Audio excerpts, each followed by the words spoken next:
go. I think he senses your fear. Get over there and face him. No, get over there and face him. You can't run from him. He's going to win. Round one, fight. Yeah, win it! Win it! Yeah! Yeah! Win it! Win it! Yeah!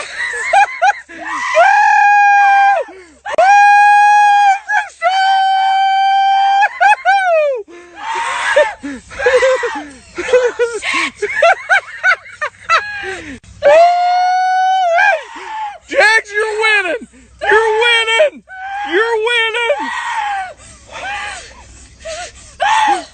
You little shit! Woo! Woo! Did you know that 97% of people in this world that quit too soon are employed by the 3% that didn't? Build your dreams before someone hires you to build theirs. Let that sink in. Daily reminder, you can be a good person with a good heart and still tell people to fuck off when needed. Daily reminder, it's okay to cut toxic family members out of your life. You know why? Because blood ain't thicker than peace of mind.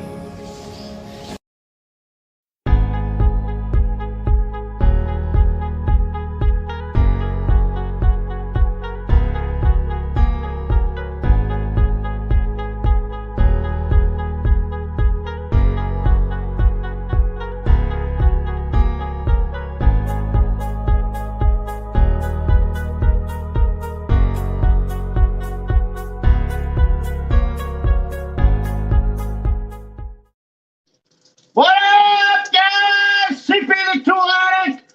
Woo! How's everybody doing this evening? You guys fired up? Is everybody fired up?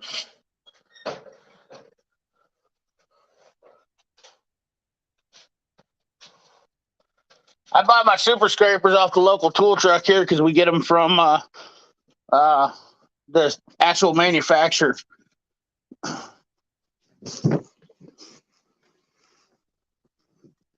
What's up, Princess Jamie? Redline Gary, A. Murray, Hiro Momich. I don't know. That's like somebody changed their name.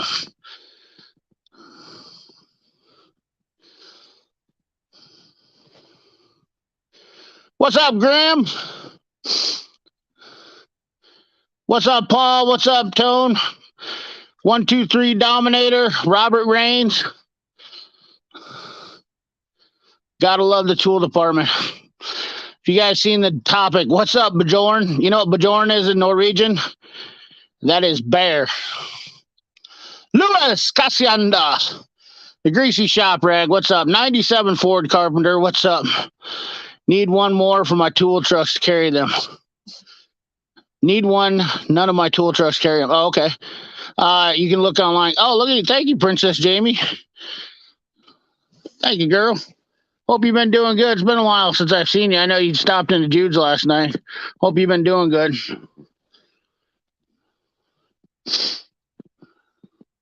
I'm going to switch over to the computer here real quick once I get things settled down here. I just obviously walked in. Anthony O, what's up? Red Line, Gary Gran Turismo. David Carlisle, something to watch. Robert Raines, woo! Checkmate, what's up, buddy? How you doing, man? My dude, Dano. Whoever else I missed in here, I apologize. Joshua Brandenburg, tool truck rebrands. I gotta check out that crow's foot holder, man. That thing was sick. Bubba Ayers, man. Hey, you guys need to help Bubba Ayers out. We need to get that fella over to 500 so he can get up to the No Name Nationals. Frederico, what's up? Raging Cajun Garage, what's up, buddy? Thanks for the Hulk smash. One Fade, what's up? I got some West Side. Woo! I'm excited to be back here. I'm pumped to get back on here. Four Valve Duck, how you doing, brother? Dwayne V. Sid Mafia, what's up? Nope, I didn't get hacked. Impact Rated, what's up, my dog? Patch of Heaven Fire, Peter Slavinsky, Alexander, your boy, Speed Wrench Cast, what's up, brother? How you doing, man? How you doing?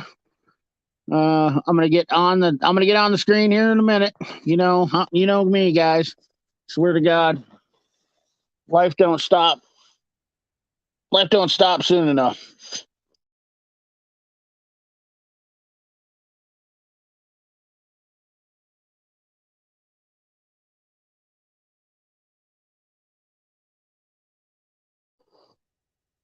I'm reading your comments as they come in. I have some updates on it Tuesday. Got family visiting from out of town this weekend. No time to tinker. Gotcha. Nothing Saturday. Yesterday was hard. Yes. Everybody, don't forget about Stephen Doolittle. Passed away on us. Poor feller. Was a good dude. He's forever remembered as a blue wrench on my channel. Keep him in your thoughts. We had a pretty good deal on Jude's stream last night. Definitely go check out Jude's stream. We said a lot of good things. We had our moment. I don't want to drag it on tonight because we did that all last night. So, yeah. That's gonna be where I'm all gonna say on that. 79 peeps in the chat. What's up, my dogs? Woo! Are you guys fired up? You guys ready to talk about? I'm gonna sell all my Snap-on tools and buy Harbor Freight. What do you think? What do you fellas think about that? It's time to cut the meat and potatoes. All that business. What's up, Dave? Yeah, it was sad. Checkmate. Gotta take care of my dog here real quick. Haven't seen him much today. Appreciate all you guys coming by. You guys are good people. Good people. Here every week supporting me. I appreciate it. Been a busy week. Got to talk with old Nick Pixel last night. That was killer. Really. What's up, Biggie? What's up, Biggie Fitz? Biggie Madone, what's up? What you doing, Biggie? What's up, Mike? Mike Jones in the house. Gran Turismo fan. Just checking your guys' names. I haven't been watching. Can't see the comments real close. We'll get right to them here in a second. Just give me 10, 15 seconds. Get going with it. Gonna get in the water. Hey, here I go now. What's up? 44. Yeah. Yes, sir. Stephen left us too. Lame Express 55. CP, I'm a big fan. Well, brother, I appreciate you being a fan.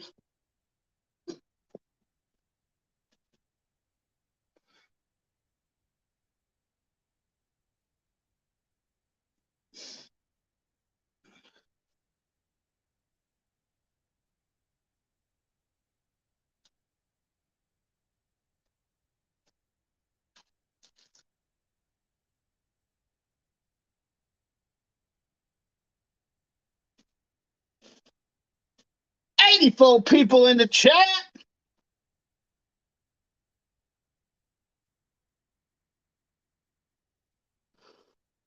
What's up, man? Hell yeah, man. You're sexy too, brother. Breezy. What's up, old Breezy? Paul Mendenhall. Yes, Stephen he had been sick for a while. What's up, Mr. Cletus? Got that LS engine out last night. Proud of you, but dog. That was awesome. That was awesome.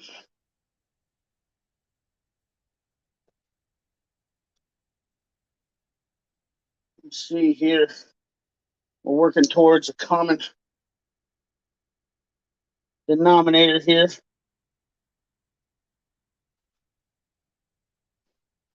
Luis Ramirez. What's up, my dude? What's up, my dude? What you doing, dog?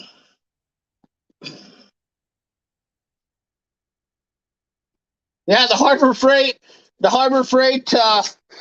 let him down, fellas. Go watch stuff with Cletus's stream. His old Harbor Freight, he got Harbor Freighted hard last night. He got the wrath of Harbor Freight.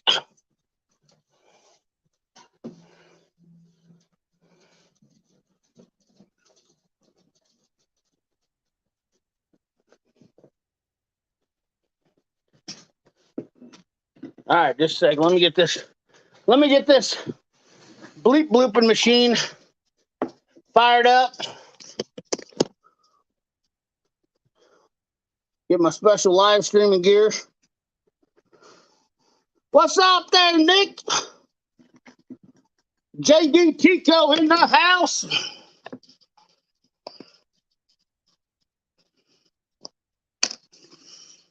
Woo! Fellas.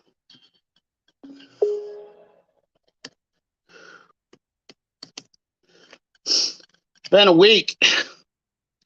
Man, why is my computer screen always dirty? Is that because of you, Henry?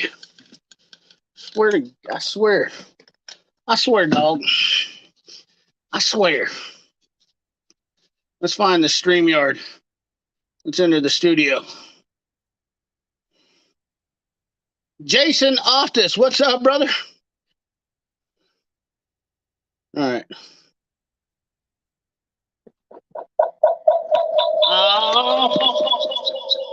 Tonight, live. Hey! Sorry about that. Sorry about your ears. Had to shut the phone down. Shut it down, CP. Get on the box here. All right, we're working now here.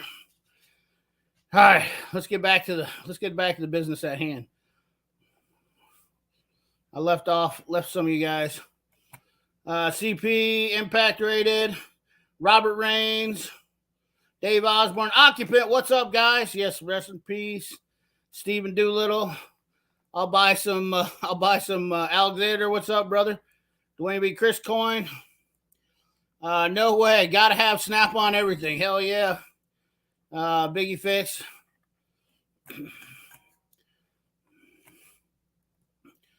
Hopefully, yes, I did dodge that tornado by about 30 miles. Pretty close. Big fan, lame Express 55. Hey, CP, I'd like to purchase some of those Snap-on tools off you, bud. No, it was me joking. I'm actually joking about that. But, oh no, Fiona had surgery today, removed a tumor from her back leg, brought her home with a cone of shame on her head, which she obviously, what are you doing, fella? Come on. I know, you want to say hi. What are you doing? He's like, you just came home and you jumped on the computer. You barely spent any time with me. I just want to know what is the deal, CP. And he wants his chair. That's what he really wants. He wants your chair, don't you? That's what you really want. He really wanted his chair. You guys don't understand. Henry's got his own chair, and he had to have his chair. And that's basically what it all boils down to. So he could be right next to me. So, Henry, did you hear that?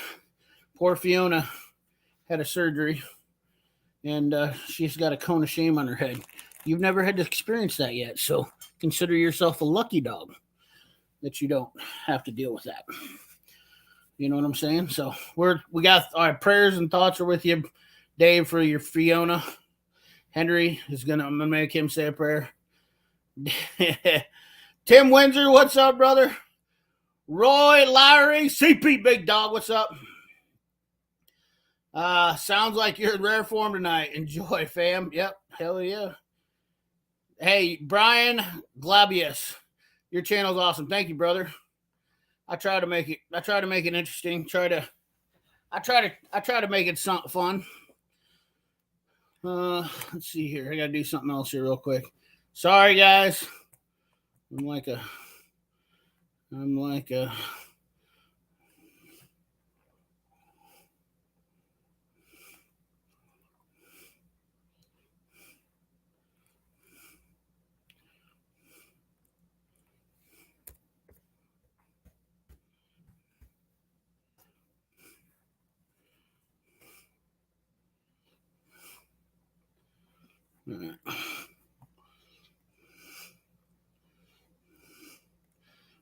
go to this, go to that, and we'll do that. Thank you all the channel members again. Once again, let's give a channel member shout out real quick, shall we?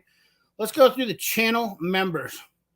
We got some new guys in here, so let's shout them out, shall we? Shan't we?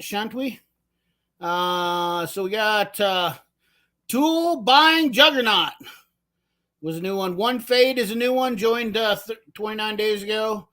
We have DWC Power Sports Tech. We got Piro Monich. He joined a month ago. We got Hot Rod Dave joined. He's got a channel. Good dude. Shane Lewis joined a month ago. And let's see here.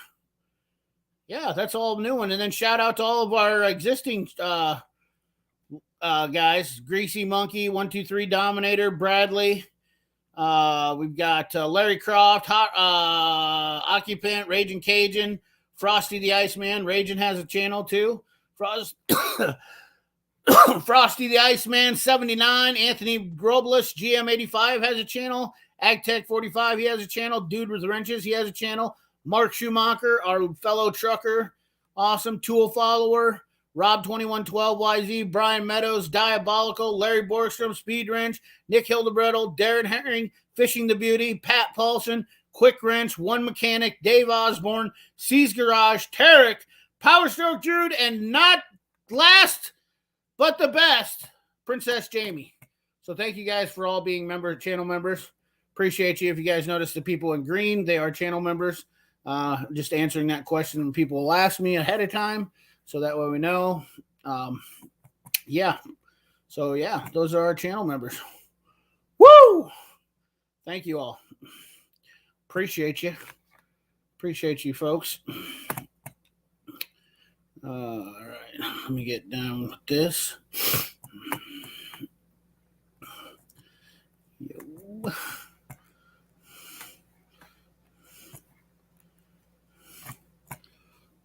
And then we got always be a member here. We'll be a member here. Raging Cajun throwing out a member shout out using his member. Let's go CP to 10K. AgTech 45 throwing out a member shout out. You get that green block sent out when you are a member. So people are wondering why those big green blocks come out. That's why. Luis Ramirez.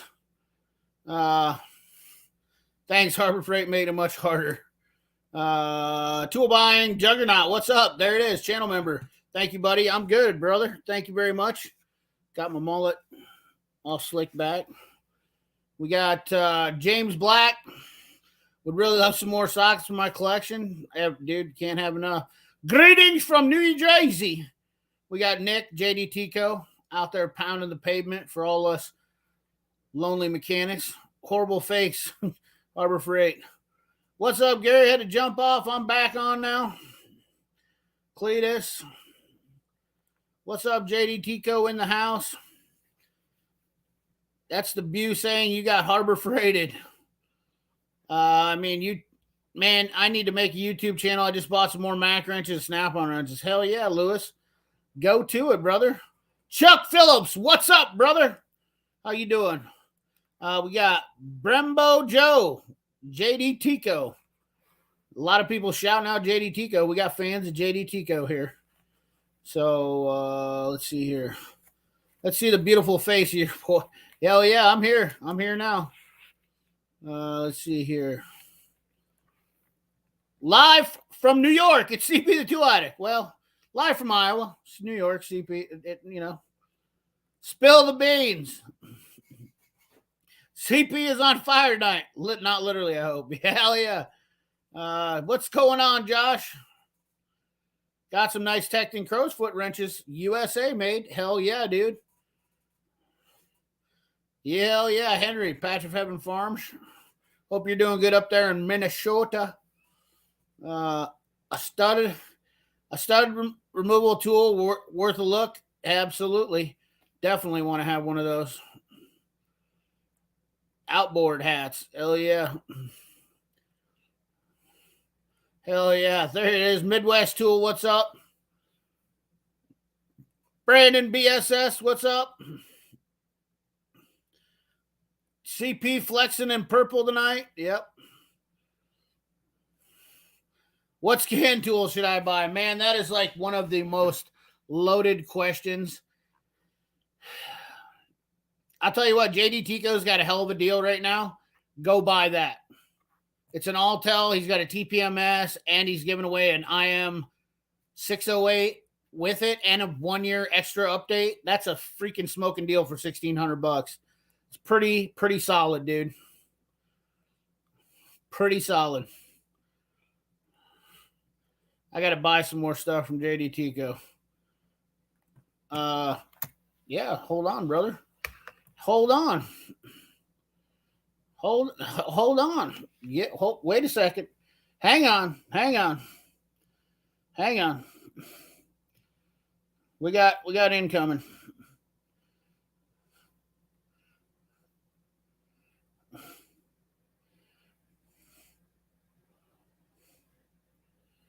All right, got that sent out.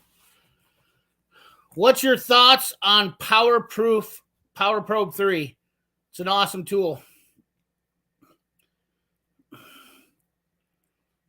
I thought maybe Trudeau had gotten you. Hell no. Dipstar 81. What cracks up, CP? Australia. Good day, mate. Sorry, I shouldn't have done that. That's wrong. I know you guys get tired about that. Cajun is a rock star. For sure. GM as well, dude. You're talking about some of your good customers right there, dude. Those guys bleed JD Tico. Indiana representing, dude. That's we got Midwest Tools in Indiana. Oh, we got a new channel member. BSS is a new channel member. Congratulations, brother. Thank you for joining. Appreciate that, brother.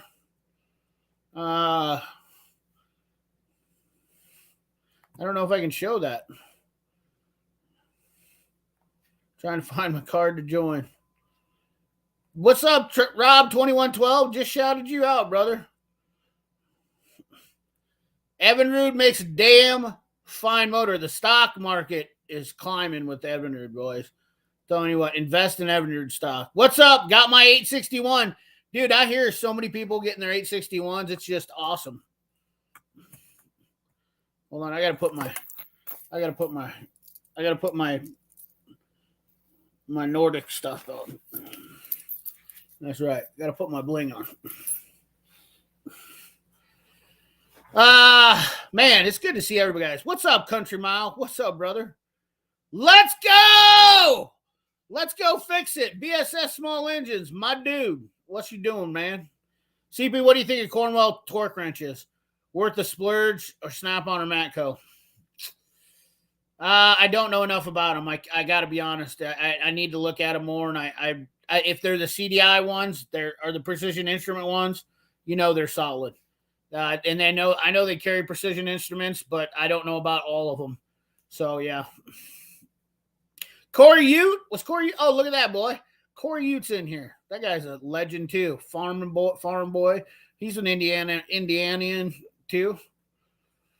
Stallvilla, best removers you can find.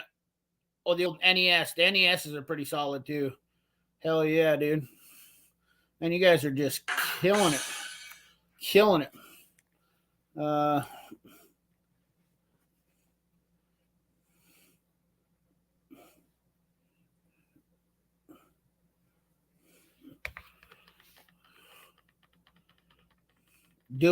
Chat's rolling fast, and I got it on slow mode.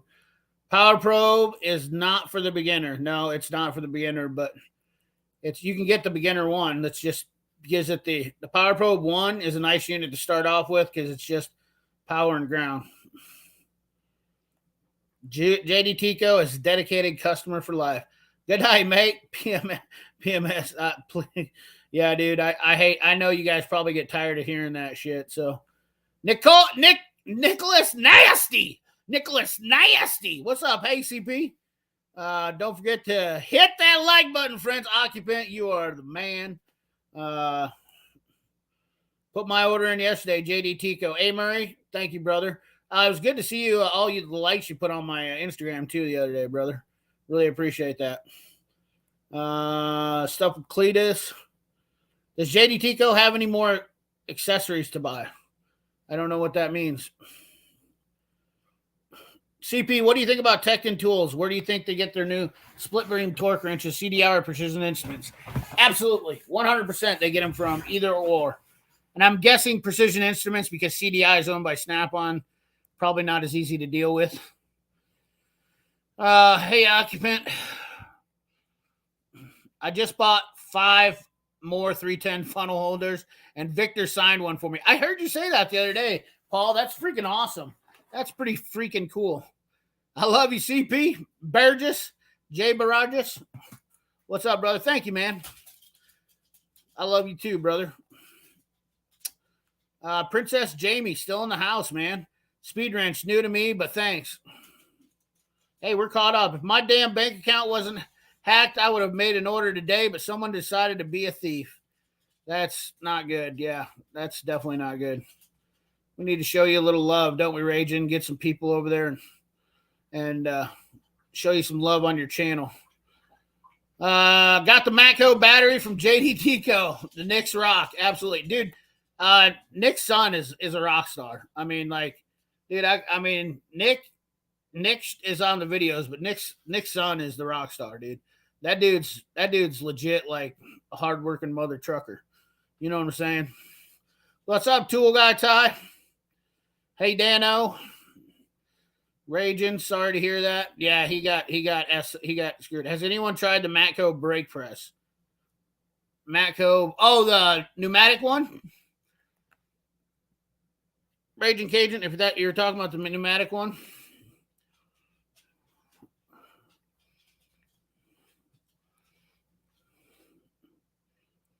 What do you want? What are you doing, buddy? Hey, we're caught up in the chat, guys. 112 people in the chat. Are you freaking kidding me? Yep. Old Raging had to shut down his account until he got home. What's up, Trev? What's up, Trev? How you doing, Trev? What's up, man? I got that slow chat turned on so I can catch up to you guys a little bit faster. Oh. What do we got here? Oh, we got that slow chat turned on. We got feedback. You guys a little bit faster. We got feedback. Got here. What's up, baby? You got to turn off your phone or got some feedback. We got feedback. Got here. We're having how do I turn my phone off? Are you on your phone? I'm on both, my phone and my computer. Okay, you got to shut your phone off then because you're getting feedback on your phone. Are you on your phone? I'm on both my computer. If you're on your computer, then you got to turn your sound on. Are you on your phone? I'm on my computer. If you're on your computer, then you got to turn your volume down on your computer. Maybe mute it. I have to turn that one off. All right, how's that? Got it. Nailed it. Nailed it. Dude, look at you. You're getting up on this stuff. Oh my God, dude, this is crazy. Yeah. You're going to be live. Nick Jr.'s not here tonight, so it's a little bit of a train wreck. Nick Jr.'s not there. We was just talking about him. I heard you talking about him, and you know what, dude? Thank you very much. And that means the most to me in the world is when somebody says something positive about my son or my daughter, for that matter. But thank you. He's all over Instagram. If you message him, boom. You know, I mean, he is one of the most responsive people in all of the tool industry as far as getting back to somebody. If you ask him a question, bam, Bam. I like. before I even get done, if I'm thinking about hitting send, he's already replying. That's awesome, man. I thank you for that. Yeah, hell yeah, dude. I mean that means a lot to me. You know what I mean? Like, I don't expect that, but when somebody's doing that, you just know that they're Well, good. you know, CP, like our goal when we started this was like anybody can sell tools, anybody. But when we can give you the personal treatment that you deserve, you know, that's what sets us apart from anybody else. You know, that's why we're worth a few extra dollars or pennies, because we will be there for you. Absolutely. I mean, like, I went out to dinner with my wife tonight, came home, I texted you. You know, I didn't see you weren't on. Right. You quick text, and now boom, I'm here. You know, I wish I was a little more internet savvy, but I'm not. You're doing great right now, man. This is a bet. Like, you're killing it right now. Like, you sound good, you look good. I mean, you're dapper. You're like, you know, you're ready to rock and roll. Let's go, bro. Let's ask the crazy question. Let's get nuts tonight. Let's get nuts. Let's see. I'm sure we'll have them come in here. Let's check through the list here and see what we got. Little old Friday night, Nick night, tool night. Oh yeah. CP, what's your thoughts on Matco cordless tools? Well, DeWalt. DeWalt. Did I say that? No, they're Techway. They're not DeWalt. No, they're. Yeah, you want to see them? Sure. Watch this. I'll give you a little info. Techway tools. Techway impact wrench. Well, you're like a computer wizard, bro. I am? You. Oh, hell no. Are you kidding me? Your son would dial me up a new game. I suck at this, but I'm learning how to use this. That's, you know, like, it's simple. You know, it's like my scan tool skills. But check this out. Look at that. What's that right there?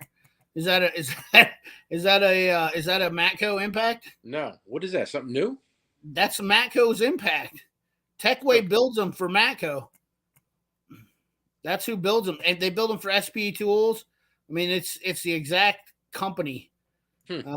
Let's just go right to the site here. Look at this. That's an 18 volt. Now listen, I know you're not a big Milwaukee fan. I know that. Right. But like, you got to say they have the best platform in the industry. They have a lot. They have a lot of tools. I mean, dude, here's the thing. Like, I'm not against Milwaukee, okay? Because I own Milwaukee. You know that, right? I do. Okay, so I sold you some Milwaukee boots, I think. Yep, I did. Well, yeah, for my 12 volt impact and my. But look at these batteries. These batteries are Matco batteries. They're the exact same ones. Yo, CP, do you see we came out with the newest product in the world? We already got a cease and desist. What's that? I will send you a private picture of it, but we're going to be releasing it real soon. We're doing something different. We gave a little tease today on TikTok, and it's going to be like something totally different the industry has not seen before. I think I've seen something on TikTok. Oh, yeah. With the D word in it. D what? DeWalt? No. Okay. I seen the DeWalt bit sets that you had on TikTok. Yeah, that's not that. Hey, dude, I like it because you're doing some DeWalt stuff. Yeah, I mean, but, listen, man, somebody sent me a deal. I bought 200 sets cheap, and I'm selling them cheap, you know? And if I can't sell them, I'll give them away. I don't care. That's good. But we came up, we joined up with, I don't want to see too much. We joined up with another company, and we're coming out with something. It's going to be huge. I think it's going to be like big. I hope so. Me and you both. You've had like 20 things. Is this the thing we were talking about the one time? This is it's green. Oh, well, I mean, I figure it'd be green. It's you. I got a cease and desist ready with it. Well, if you ain't got a cease and desist, you ain't doing it right. Bro, let me tell you something. I promise you, I get about 1 or 2 cease and desist a month. It's amazing. I haven't gotten but 2. Really? But I ignored them. I mean, they don't mean nothing to me. I mean, when somebody tells me to stop what I'm doing, I just kind of laugh and I'm like, I'll see you in court. Yeah. If you want to try to take my money, I'll give you all $5. Because I got 3 different companies. Which one are you going to hit me with? Oh my god! I'll bankrupt any one you want. It's almost comical. They hit with the cease and desist. And it's like you do realize, this holds no water. I mean, there's a federal law saying you can do whatever you want to do as far as selling goes. Well, I think Snap-on is a pretty good example of why wasting your time doing that stuff. I mean, they tried to sue Harbor Freight and then Milwaukee, and and lo and behold, at the end of the day, it didn't work out for them. So Harbor Freight is they're kind of like they will do anything to anybody at any time. They have more money than anybody else, and their theory is sue us. They got more money and lawyers than anybody else. And there's a big lawsuit going on. I'm not going to mention who it is, but one of my good friends is in the middle of a lawsuit with them also over a patent infringement. Dude, it's the tool business, though. I mean, Nick, this is the one thing I know me and you can agree on. I've been around this for like 20 years. You've been around it for like 112. I mean, you look good for your age, but I mean, like the tool business is all about drama. Like it is 120,000% about drama. Like if you are not stealing somebody's idea, you aren't doing it right. It was so funny. We came out with this new idea, right? And like we just alluded to what we were going to do. Like, because I'm a fucking smart guy. I'm not stupid. Right. So I just like to allude to things and let it play out and see what direction it's going to go into. And I did this release, and dude, they called me within 12 hours. I got a cease and desist, and I'm like, guys, you don't even know what I'm going to do yet. Like, you can't do this, and I'm like, who said I'm doing that? You said it, not me. I may do something totally different. They're like, well, what are you going to do? I'm like, well, you know what? I'm a small guy. It's proprietary to what I'm going to do, and maybe I'm going to put a patent on it. I'm not going to tell you what I'm going to do.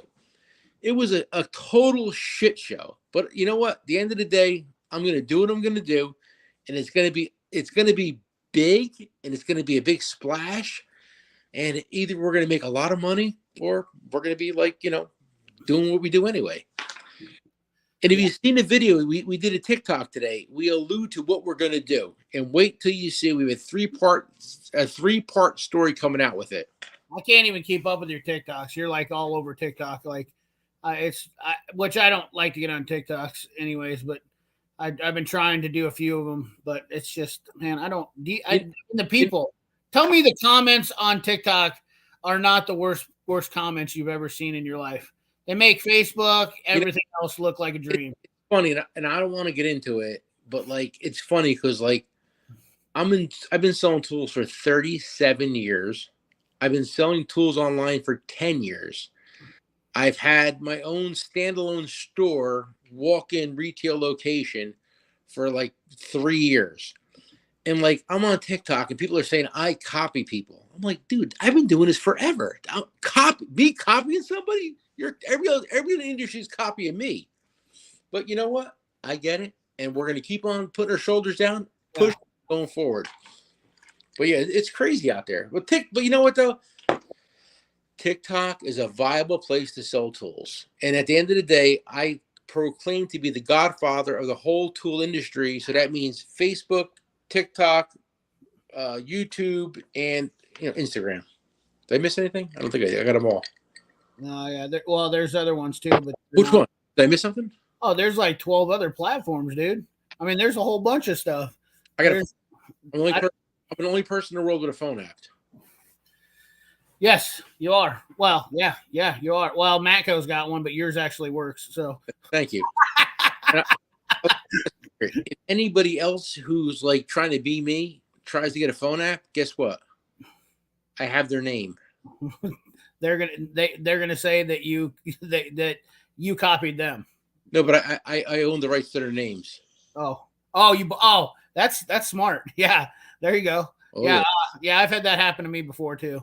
When you buy you buy domains. Yeah, Nick Jr. went on a tear in the last couple weeks and bought every domain known in America. I actually did talk to him about that, and I was like, "That's smart." Yeah. Yeah, I know a couple of friends of mine that made a lot of money doing that. Funny story is like, I said, hey, listen, let's fuck everybody. Let's buy I'm sorry for swearing on your live feed. You're good. But I said, let's buy everybody's domain name, and we did. And it was funny. We left ourselves with one open with our name on it. And I thought we had them all, but we missed one. And Somebody else bought it? no, it was available, but it was a lot of money. Really? A lot of money. You know what I did? Bought it. Exactly. Yeah, well, you had to. I said, you want to be a bowler? You got to be a bowler. You can't buy everybody else's domain names and leave yours open. So we did ours. This is actually kind of a good idea. Imagine this idea: Tinder for tools. You have your app, and then there's somebody swipes the tools into their cart. You know what? JDT go Tinder. Let's do it. I'm not opposed to it because I hate clicking on something and then add to cart. I would rather just swipe. Swipe. I like that. Yeah. I mean, $1 million idea happens right here on my live stream. Well, listen, man. I've been meaning to text you. I've been busy. I know you're busy. I know it is. I understand. But I'm gonna lay the gauntlet down in front and to you and in front of all. How many people we got? We got 158 on a watch, and 10,000 people will see this by the end of the week. Oh yeah. Any idea you have, any tool you want to do, okay? And I know you talk to a lot of bigger people than Nick Morello, JDT. Right. Trust me, I know you do. But if you have any ideas, contact me, and we can both make some money, you and me. Well, there's a couple. So I'm frustrated because you know as well as I do that dealing with the bigger guys and the roadblocks that I've been going into. I've got 3 tool ideas, and first of all, the one's the crow's foot one, and I think the crow's foot holders are a good deal. But tool, did you get that thing? Did you get that thing I sent you? Yeah. Don't say what it is. Hold on. Yeah, you know what? I gotta go get that. No. Oh yeah. Never mind. I haven't got that yet. Yeah. Yes. Okay. Yes. That's yeah. Yep. Okay. Yep. I know. We're good. Okay. Yeah. But any idea you have you want to work with, let's go, man. If you have some ideas, listen, you deal with a lot of bigger players, and so do I. And a lot of times, like, that's not so big. But sometimes, sometimes you got to hit a home run. You can hit a first base, second base, and make a few bucks. I'm telling you. Let me tell you something. Look at this. I'm going to show this on my live stream, okay? Because this has finally been shot down, okay? And I'm pissed off about it. Okay, but this is the one idea that I came out with. Let's make it, kid. This is 100% this, and you're gonna see it, and you're gonna say, "Well, this isn't that big a deal," but it is a big deal to me. So right here, this is my pocket pry bar, but this isn't just a normal pocket pry bar. This is a 1/4-inch pocket pry bar. This thing's stout, super stout. Now I don't want the magnet in the end of it. I did put the magnet into it, but I mean, this is a crude deal here. What kind of steel is that? Is that carbide or mild steel? This is mild steel. I had it done up I had this done up at my buddy's CNC shop, at his mill shop. We milled up a bunch of them. So like that's similar to the one I have, clearly, but like it's just thicker and stronger. You're saying? Yes, it's a 1/4-inch. So this thing's look at the size of my thumb to it. I mean, I got fat fingers, but it's square like a pry bar should be, and it's not. And I don't need the magnet on this. This is a beater thing. This is for like really, like wrecking stuff. You got like a transmission you're trying to separate. You got some valve covers you're trying to separate. Pocket pry bars are nice, but they're not that. This is like a 2-ton pocket pry bar. Like you could lift an elephant up off the pavement with it. It didn't get shot down. They just decided they didn't want to go with it. And I was like, I like it.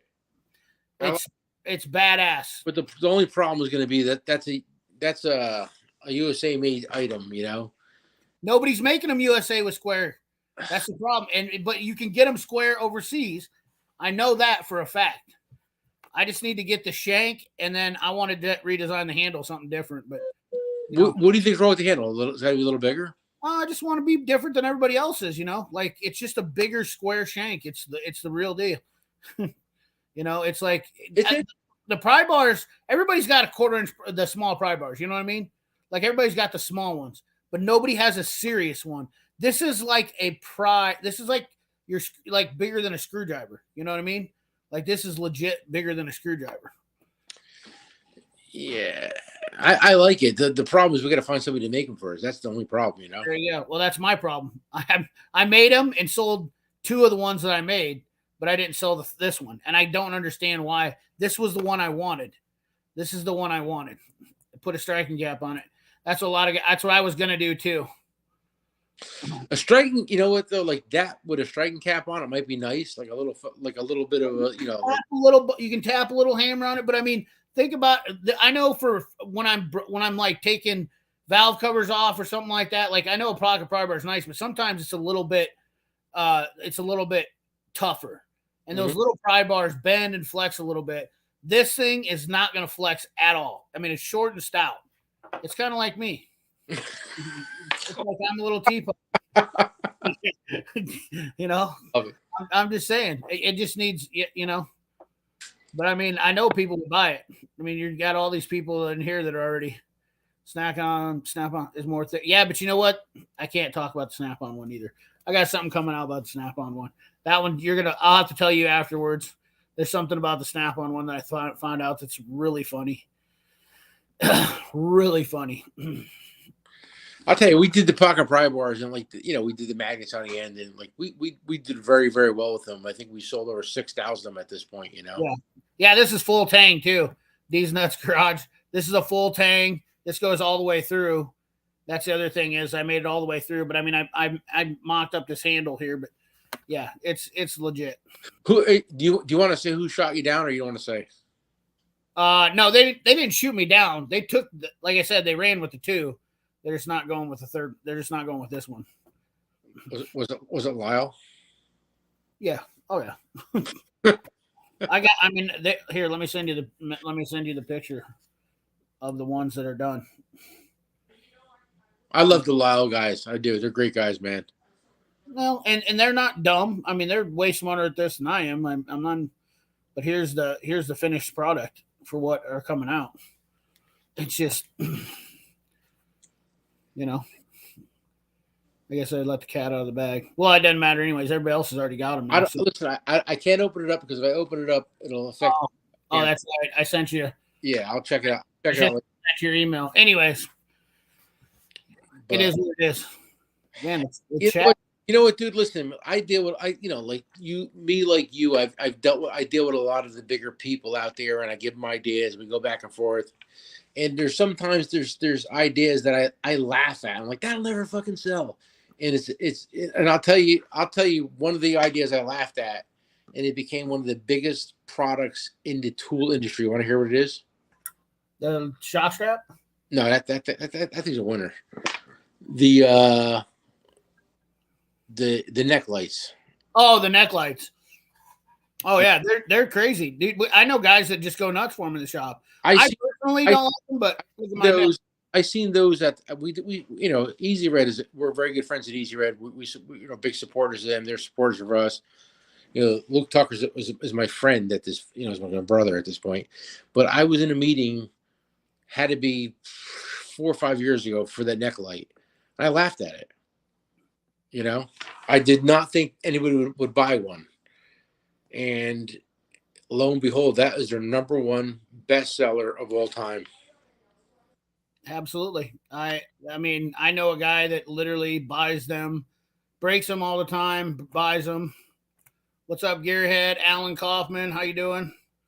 And the Snap-on neck light is made by Easy Red. I mean, they have the patent on it. Yeah. Well, that's just it. I do. Okay, so let's talk about this because we got to have a come to Jesus moment on this Snap-on thing. So, Snap-on, Nick Pinchek just talked about having 80% of the tools on their truck made in the USA. Who said that? Nick Pinchek did. 80% of the tools on a Snap-on truck are made in USA? Yes. That's not true. How do you figure? How do you figure? Do you really think 80% of the tools on a Snap-on truck are made in USA? Are they made by now? Listen, are you trying to say that they're not made by Snap-on or they're not made in the USA? Because 80% of the tools on the truck are made in the USA. Not all of them that are made in the USA are made by Snap-on. Let me tell you something. I don't want to argue with you because you're my friend, and it's a Friday night and it's 10 o'clock at night, and I don't want to get mad. Or I don't want you to get mad. I'm not gonna get mad. I'm having a conversation. I will bet my left nut that 80% of the tools on a Snap-on truck are not made in USA, and I don't care if it's their name or somebody else makes from. There's no way they're making 80% of their tools. There's no way. So let's just break this down. Let's go. All their hardline sockets, wrenches are made in USA by Snap-on. Yep. Right. Correct. I agree. Okay. I mean, there's a couple things. You can't not Blue Point, because when you look into like the spline sets that are made by Vim and stuff like that we both know are clearly made by Vim, or there's Steelman stuff that's there's the Torx or the Hex or the splines. We both know that's made by Steelman. They make a ton of their tools. Snap-on's at the end of the day, Snap-on makes great tools. I'm not going to say Snap-on doesn't make great tools, and they're the best marketing company in the world. They're very protective of their brand. They're nobody is as good as they are. They make wrenches, they make sockets. Most of their other stuff is made by somebody else. Well, like for instance, their compression tester, Lang Tools makes Lang Tools. Their biggest customer is Snap-on. Right. And they're right down the road from them. About $8 million a year, they do. Yeah, they're right down the road from them. But they're still making those tools in the USA, even though Snap-on's remarketing them, selling them under the name. Precision Instruments. All the torque wrenches. CDI. Okay, made by where? They're not made by them, but they're made in USA. Exactly. So what is Snap-on making? I mean, like they're cordless tools. They're not making them here in USA. They're assembling them here in the USA. They're assembling, not all of them. Some of them, not all. Well, I know, for instance, my buddy just went to California. Pat Paulson just went to their electronics division in California, and he actually saw them putting together torque wrenches and scan tools. They're diagnostic, so they're obviously you can't buy electronic components. We know that they're not buying that stuff. And electronic stuff, I mean, even DeWalt, who is making a tool 100% cordless in the USA? Not a single person. Nobody. Right. And not a single person. So that's a given.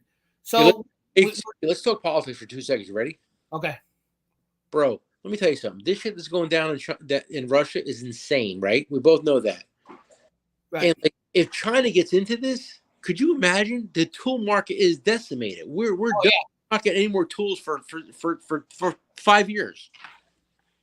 It's crazy. Well, that's why people out there don't realize what's going on out there. But like we are on a brink of a world war, and if China gets involved, the tool industry is done and over. Did I say that? No, you're not wrong. But that's why we need to make tools here in the United States, though. Do you not disagree with that? Oh, yes. But you know what, CP? JDT at this point, like, we're trying to be a standalone brand, Right. And believe it or not, we have about 80 part numbers of our own tools. Right. Okay.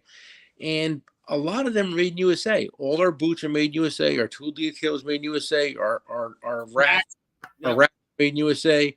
We have a lot of stuff made in USA, and I wish it was all made in USA, but it's not possible. Right. Because like and I'm not going to mention any names because I don't want to burn bridges. No.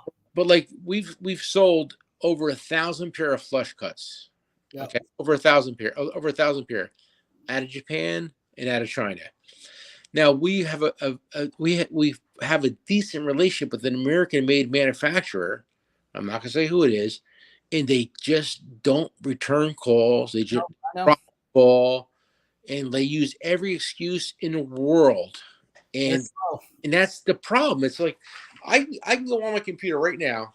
I can't because I'm too busy talking to CP, the tool addict in Ohio. Iowa. I said Ohio. Iowa. But I mean, like, I can go on my computer right now and start a dialogue with Chinese companies right now in this time when they're awake. And I could put together a deal in 15 to 20 minutes with a Chinese manufacturer to send me 500 sets of flush cuts or whatever. but stud. What the fuck's that tool called? The stud fixer or something, whatever. Doesn't matter.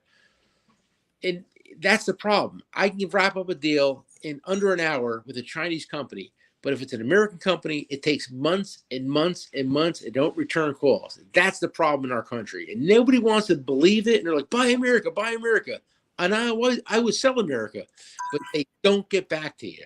No, I 100% agree with that wholeheartedly, without a doubt. I mean, you are not wrong by any means. Even Lyle, I love Lyle. Right. We do a lot with Lyle. Right. They make a few of our tools for us. Okay. I'm not gonna say what they make, but you know what they make. Right. They make a few tools for us. But I want them to make more tools for me. But right. like we got to play with kid gloves, you know? Right.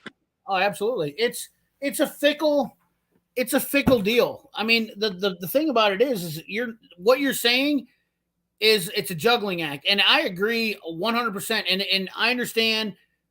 I play with this whenever I do videos on YouTube, and I understand when you're talking about stuff, you're doing it too. A lot of people don't get it because they're not dead deep into the tool industry, and I'm trying to get this put out there so everybody understands. But we screwed ourselves. We are stuck in this dependency on China right now, and we need to. This is now when we need to break that dependency, because of what you're saying. The supply chain issues are definitely killing us, and it seems like some people are just pushing harder to get more of that. They don't care. They're just, get me this. It's cheaper. Blah blah blah. And it's like, no. We get it all the time. It's like we'll post something and it's like, I found it cheaper here. I found it cheaper here. And it's funny because like I get it, man. Money's hard. Money's money, and people want to save money, and I understand that. Oh, it's going to get worse. Is it worth saving $1? No, absolutely not. To give to Amazon or Home Depot. And let me tell you something. Our biggest competitor in the industry right now is Home Depot. Okay. Right. People don't understand it. It's not Amazon. It's Home Depot. They are controlling the industry with all the major brands. And at the end of the day, all they are is they're a server. They have a good website, good server, and they're linked into all the brands that we all buy. And they are controlling the pricing in the market today. Home Depot. I fucking hate Home Depot. Who really likes Home Depot though? I don't. I fucking hate them, man. And you have my phone number. Half of America has my phone number. And I always say you can call us messages anytime you want. We'll give you an answer within 5 minutes. We'll give you an answer. Will Jeff Bezos do that? No, we won't do that. No. Well, would Jeff Bezos come on a live stream with me? Would Jeff Bezos? I don't know that I could find a deal this good anywhere on the internet. And I raved about this to you on your TikTok. But so speaking of China, when we look at scan tools, obviously we don't have a choice. We're going to go to technology where technology is king. But $16.75, when somebody asked me earlier in the comment box about a deal, is quintessential deal of 2022 right here.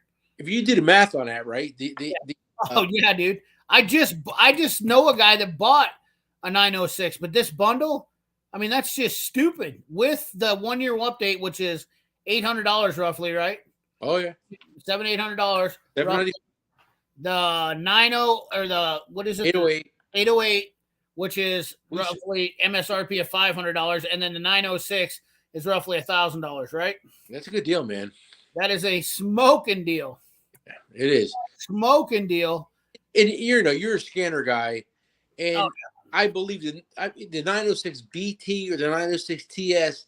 That's like that's the next step before the top of the line. You can do a lot with that scanner. You know. Yep. And how many of those are you going to have before they're going to be gone? I got a bunch of them, man. I bought a lot, so hopefully we'll have enough to carry us through. But like we haven't posted, we've been selling them, and guys, if you're looking for a scanner, if you can find a better deal than that, let me know, because I haven't seen it yet. No, yes, absolutely. All the software, literally. Well, I mean, Snap-on software isn't. They're buying theirs from the dealers, but they're still getting their chips and stuff from China. I mean, there's stuff you're going to deal with from that. But honestly, here's the deal though. Like I want to like there's when it comes to scan tools, I cannot say don't buy a Snap-on and don't buy an Autel. You got to buy them all. At the end of the day. Well, I always say that because I always say like one scan tool will never do it. No, You absolutely need not. more than one scan tool. Absolutely. What's your go-to? What's the first scan tool you pick up? So my first one is either the one I bought off you or the Launch, and that's the first one I go to. And then if I can't do that one, then I'll go to one of my factory scan tools or go to the. I don't have a Snap-on, but I borrow a Snap-on from a guy if I need it, and I have a Maximus Matco one. I got a Bosch one. I mean. I've got multiple scan tools that I go to. Whatever gets the job done. But the thing about it is that these scan tools are just they can let you down fast, and it doesn't. If China's getting them, and there's a problem with the factory modules, then you're going to get that in the scan tool too. So let's say, for instance, there's a steering angle problem with a Toyota, and it was a factory bug that they had in the module, then you're going to have that on the Autel, and then it's not going to work. So you're screwed either way. You know what I mean? Like it doesn't matter what scan tool you have at that point. Nobody's got the information because it was a bug from the factory, so they have to fix it and update it, and that's happened. That's happened. So, but I do know that I grabbed the Autel and the Launch a lot first because they seem to do a lot more. And then, I like to use the Bosch because it's easier to navigate, but I need them all. I really do. You like the Bosch? I don't love it. I don't love it. It's okay. It's just nice for some GM stuff. I like the wiring diagrams I have on it. So it has the factory wiring diagrams on it, which is nice. And they're color coded so you can point to them.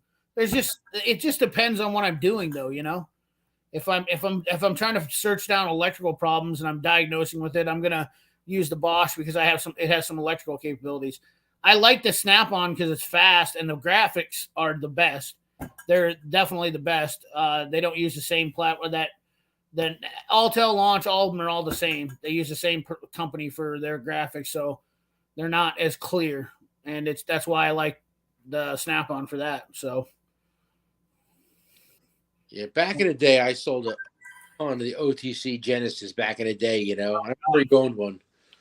And they were great scanners back in the day, but I mean, like, OTC really dropped the ball as far as I'm concerned in the scanner market. Then Autel came out, and they changed the game.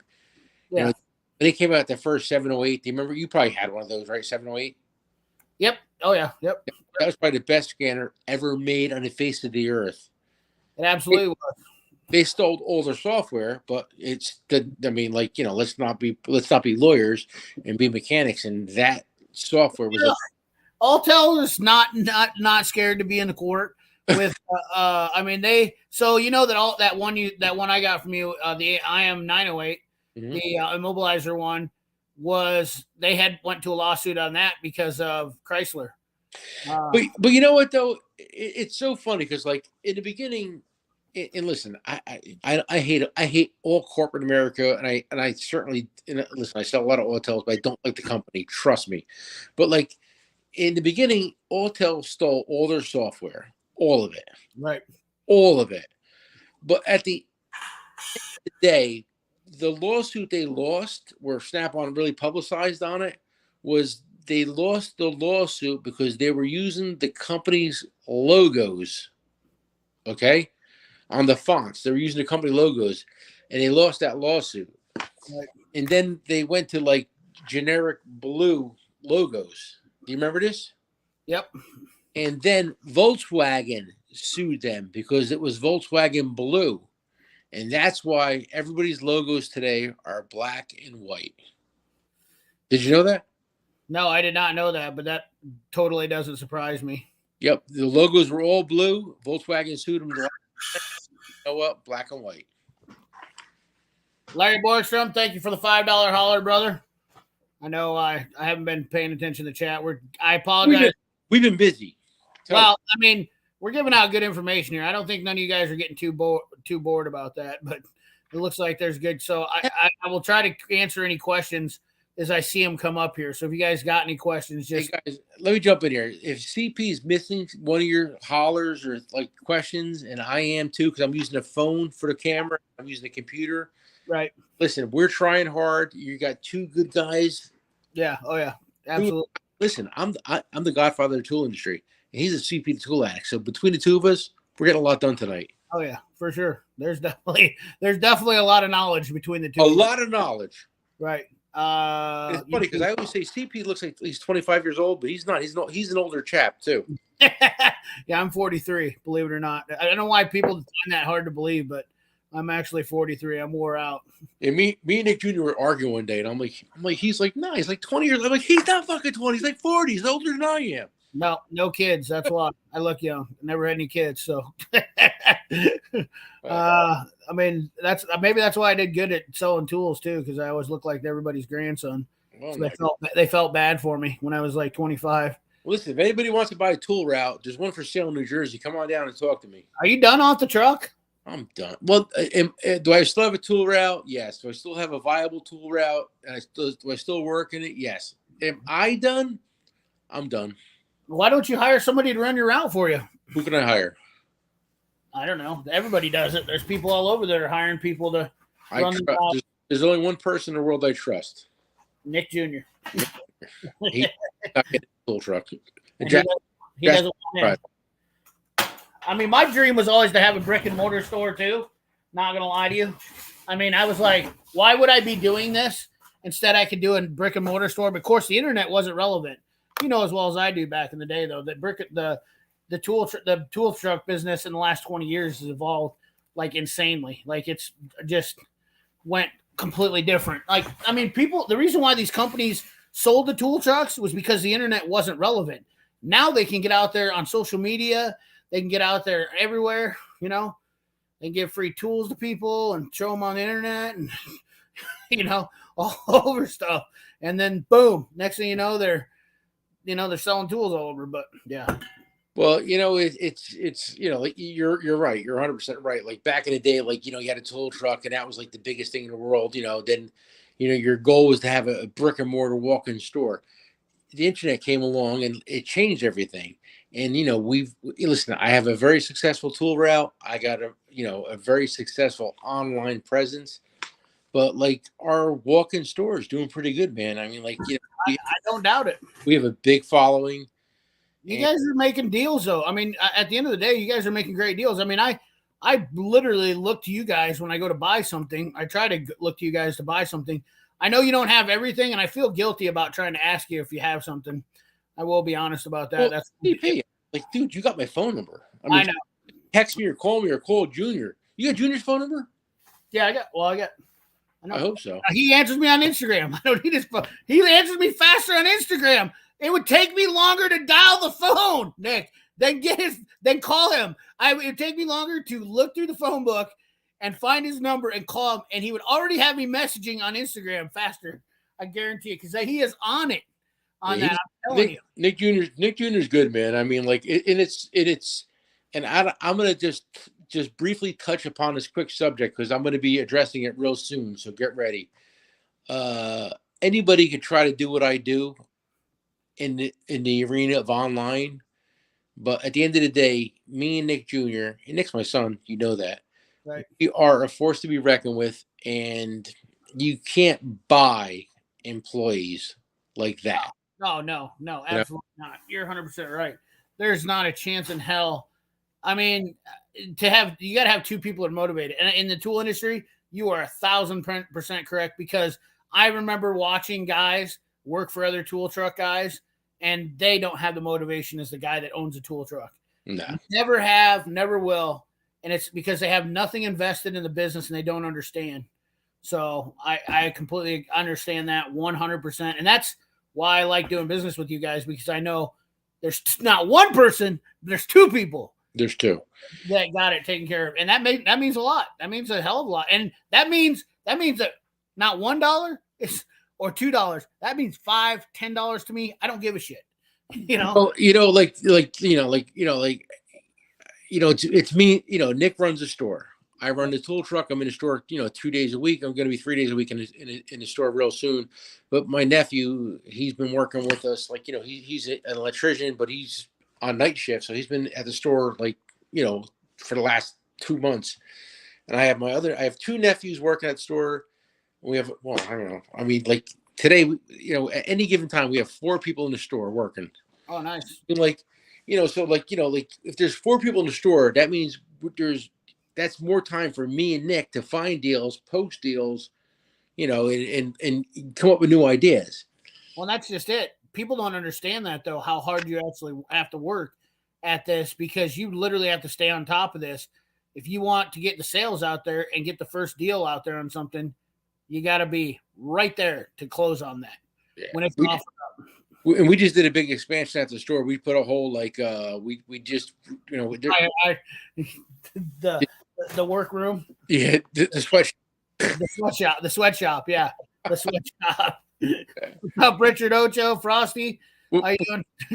Our building, when we got the building, it's got a huge basement. It's bigger than the store. And like we just finally just said, you know what? Let's go, man. We moved down there, and I built some workbenches. I don't want to say what we did, but like all our stuff is now down there. All our production manufacturing stuff is down there. Manufacturing is bustling at JD Tico. Yes. Manufacturer is bustling at JD Tico. So that's, and you know what? We have a lot of new stuff coming out. We have a lot of new ideas coming out. And, I was talking to one of the, and I got to be careful what I say, because there's so many people listening, and everybody wants to copy what everybody's doing. Know that. Oh, yeah, dude. If you literally say you're going to make a video, 90 people will be making that video tomorrow. Yeah. Because so you know what? Imitation is the lowest form of flattery. Yeah. You know that? I do. Imitation is the lowest form of flattery. That's all you got to remember. That's all you got to remember. It's so funny because, there's, I'm not going to mention any. My theory is I don't mention anybody's name who's competing with me. I don't do it. No. Okay? I'm not going to get them publicity. Well, here's the deal, Nick. Honestly, in my opinion, your competition is much bigger than anybody else, because once you have an online presence, that takes what I believe the big 4 way away from you. So I will say this: I think that you saying anything about Snap-on, you're above them. No, I'm not. It's another tool dealer, and he kind of befriended me and stole all my ideas. But whatever, it is what it is, man. Oh, I get it. You know who I'm talking about. Oh, but I mean, what I'm saying is you're above because you have an online presence. You're I'm saying your sales and all that. You should be competing with Home Depot. That's where your competition is. You know what I mean? I don't compete with people that are beneath me. You know what I'm saying? I don't compete with people because you know what? I've already passed them on the ladder, the rung of the ladder. So I'm on my way up. So I'm looking at the next guy. When I was shooting this, this winning success book that I won or read a long time, 7 years ago when I started shooting. The key to winning success was this book, and this guy made it. And he said, all of my life, I was competing with the guy who was closest to me, and I was never doing anything, never getting anywhere. And he goes, I had to start competing against the guy that was way in front of me before I started to reach deeper into it. And that's the exact, you know what? 90s. Look, hold on a second here. Wait a second. Let me help you out here, Nick. Let me just show you real quick. Let me give you this. Oh, where's it at? But CP, I always say this. Did you know that 97% of people in this world yesterday, but they can't do what I'm going to do tomorrow. Right. That's the end of the day. Yeah. I got a lot of gas in this tank, kid. I promise. Oh yeah. I get. Did you know that 97% of people in this world that quit too soon are employed by the 3% that didn't? Build your dreams before someone hires you to build theirs. But you've already done that. You build your dreams, but you're in the 3% category. See what I'm saying? I try, bro. That's what I'm saying, though. There's only 3% of people in this world doing what you're doing. You know what I mean? You ain't got no competition, but the 2% that are ahead of you. That's all you got. 2%. all I want to do is listen. A lot of people like they lose sight of what they're trying to do. I'm here to make some money. I am. Trust me. But I mean, like, I'm trying to, like, at the end of the day, we're just trying to like get the deals to the blue collar guys, the hardworking guys, and like corporate America pulls the wool over our eyes a lot of times. You know, it's if you look at what's going on in the world today, it's the same thing that's going on in the tool business. No different. People put their name, change a name on a tool, it comes out of the same factory, and charge it 3 times as much. You know, and why is that fair? It's not fair. You know, at corporate America, you know, the guy needs another Ferrari, a bigger lake house, another boat. You know, but CP in Iowa, that's not. I came from nowhere, though. You know what I mean? Like, every time I show up someplace, everybody looks at me and they do the same thing. They say, this guy's nobody. And they say, this guy's not going to do shit. Listen to me. I am a sleeping bear. I've been at dinners with some of the biggest executives in the tool business. And you know what they all know who they all know? CP. Right. Well, I try to keep a low profile, man. A lot of them are, and I'm not going to mention any names, but a lot of them are from your same town. Oh, I know. And I'm sitting there having dinner and like, oh, I know that guy. Yeah, I know that guy. It's not about, you know, for me, it's just about doing. I'm with you, Nick. I like, you're talking about the corporate shit. The whole reason I started YouTube is because of BS. You know, like, there is a lot of people that believe that corporate, they believe in the corporate BS, and they get stuck on this stuff.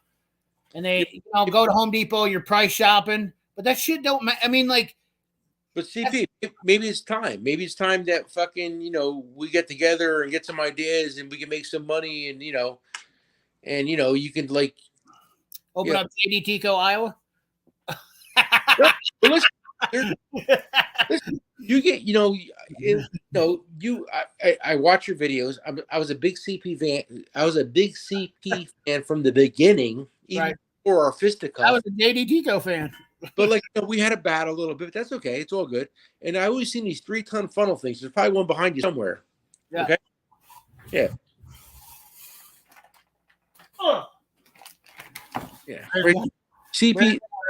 It's a 310 funnel thing. Now you look at that thing, you think it's the stupidest thing made in the world, okay?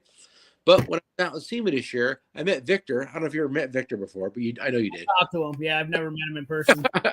But I became a dealer for Victor, and I have sold probably 500 of them, and we have named them the CP Sweet Pea deal. We gave you a free funnel when you bought it, and we sold the shit out of them. Well, let's check that out on the website real quick. And let me tell you something. You know what the hardest part is to do right now is to find fun.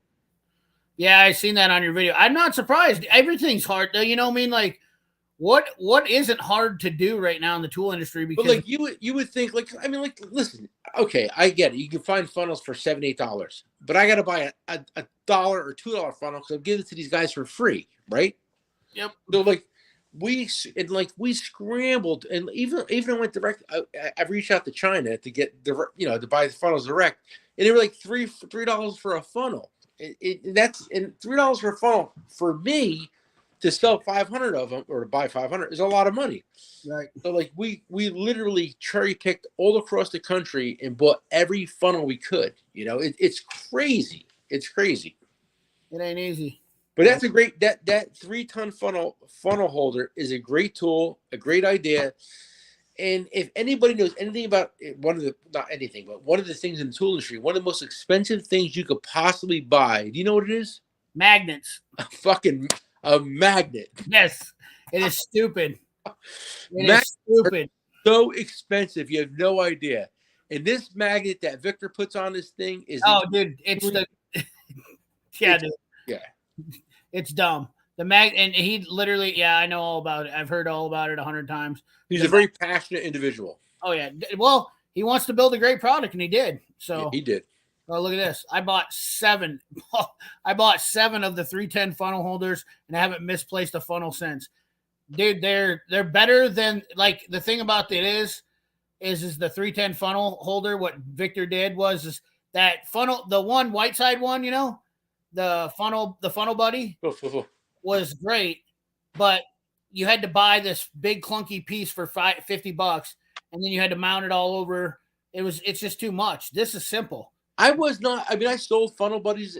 I've sold funnel buddies through the years, but the funnel buddies is a little busy. It's a little bit too much to use. I think this is very basic, easy. I'm a big fan. Look at this. For $5 more, put CP's name on it and sell it for $5 more. We put a name on it, and we sold a lot of them. Yeah, CP Sweet Pea dual funnel deal.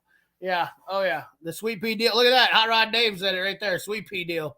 The Sweet Pea deal. And those guys know, because that's what they were the one that got called me. I got called on that. It's funny. Like it's one of our tools on our app now. We still sell them every day. Oh yeah. When we first came out with it, man, we were selling it. I mean, it was like a production line getting them out the door. So your as seen, your JD Tico content, let's see here, is your biggest sellers, right? Is that what this is? The main page here? Which one? Let me pull this up here. So this is your like biggest sellers right here. I guess Nick does all that shit. I don't know, bro. I'm just a fuck. He does. I mean, this is a lot of stuff to put up on the website.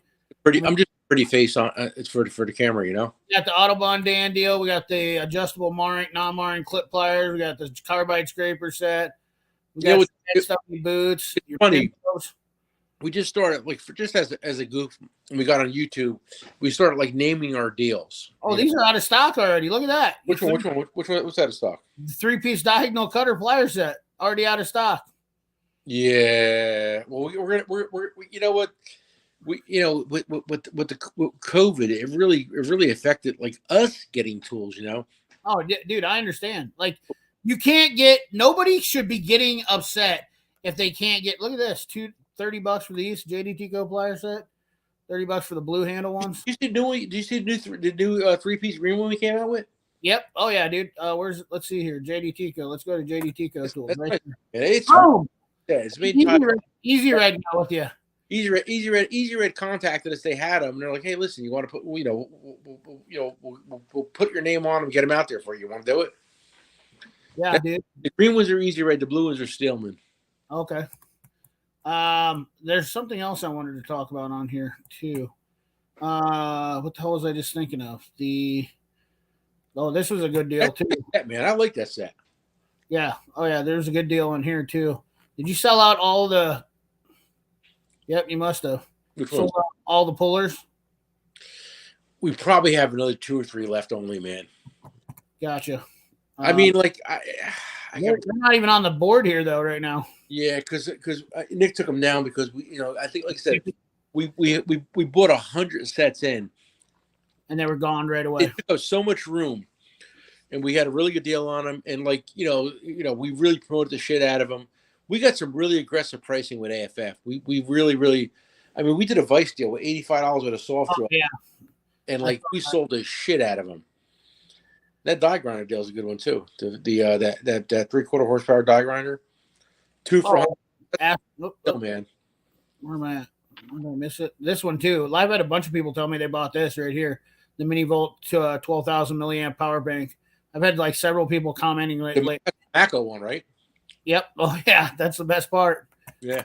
Hey, can't beat them, join them, right? If can't beat them, sell their tools. We got the back ones coming next. We just bought a bunch of those. This is the one I was thinking of right here. I've had this in my cart. In fact, this one isn't showing my cart. Hammer right here. So this hammer right here. Is it? I don't think we have them, dude. I think they're on back order. Really? Yeah, dude. Listen, Trusty Cook makes really nice stuff. We love them. They love us. But man, we can't get shit from them. This hammer is so sweet. I know. That's a beautiful hammer, isn't it? Dude, this is my favorite thing on this is my new favorite hammer right here. I don't have it yet. I didn't buy it yet, but how awesome is this? Why didn't I ever think of this? A soft blow, a dead blow on one side, and a flat faced hammer on the other side. This is everybody needs one of these. I mean, I'm dead serious. Listen, we bought a bunch of their hammers. And let me tell you something. And I know They probably make hammers for everybody. I know Snap-on's a little different, but it comes out of their factory. I can assure you. But their hammers are a work of art. They really are. No, they are nice. I have some Trusty Cook hammer. In fact, my SK's hammers are Trusty Cook hammers, and I love them. I actually love them. I almost think I like them more than the Snap-ons, to be honest with you. Like I've never had them before, and everybody talks about it, and they say, and Snap-on will tell you about how they make different hammers, and they wrap their head around, and the shot goes all the way through. Where these have a pull that goes through the middle of it and it stops it. You're not going to notice it. That's splitting hairs. I mean, back in the days, Stanley had the patent on that hammer, the Copperthane hammers. Stanley had the patent. So every hammer that this is not today. This is 20, 15, 10 years ago. Any hammer you bought that looked like that was made by Stanley. And then the patent ran out, and then other companies started making it. And, Trusty Cook clearly makes for everybody in the United States at this point. And, rumor has it, and I'm sure they do, they make the Snap-on hammer, but they put a different grip on it, Yep. But like, now I got to get to the bottom of this. There's Cook hammers and there's Trusty Cook hammers. Yeah, I heard about this. I don't know the actual story on this, though. I you were the first time I've ever heard anybody say anything about that. It was a family-owned company, and they split.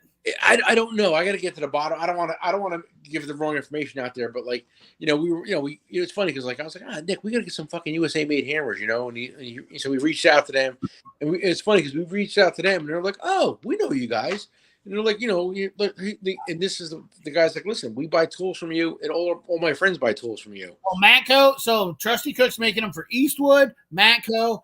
Well, they were SK. Who else? Cornwell. I mean, dude, they got their hands full. I mean, they are just waxing out hammers for a shit ton of people. So, what are you gonna do? You know what I mean? Like you're kind of throwing your hat in the ring, and they're just not getting them out to everybody fast enough. But they even offered to private label for us too. So, which is that's good. That's awesome. Yeah. Yeah. Oh yeah. And you get green. You can get any color too, right? Yeah, right now they have green, blue, and red. Hell yeah. That's the colors everybody wants these days anyway. What color do you like? I'm not. I like blue, red, whatever. I don't give. You know what I mean? Like I've changed color. I don't care about colors, to be honest with you, and that's why my toolbox looks like a freaking rainbow. Where everybody else, you look at all these guys that have their perfect toolboxes and they'll have all green and all that shit. I don't really care about color because you know what, Nick? You know as well as I do that colors are like seasons. Eventually they end and a new one comes. Yeah, I don't get it, man. And like we try to play to the audiences and give them what they want, but like, it's funny because like, like we're not a huge company. We're a small company. And so like we can get like, we'll come across a deal. We can get like 100 pair of pliers, 200 pair of pliers, 500 pair of pliers, but they're going to be red or blue or yellow or green.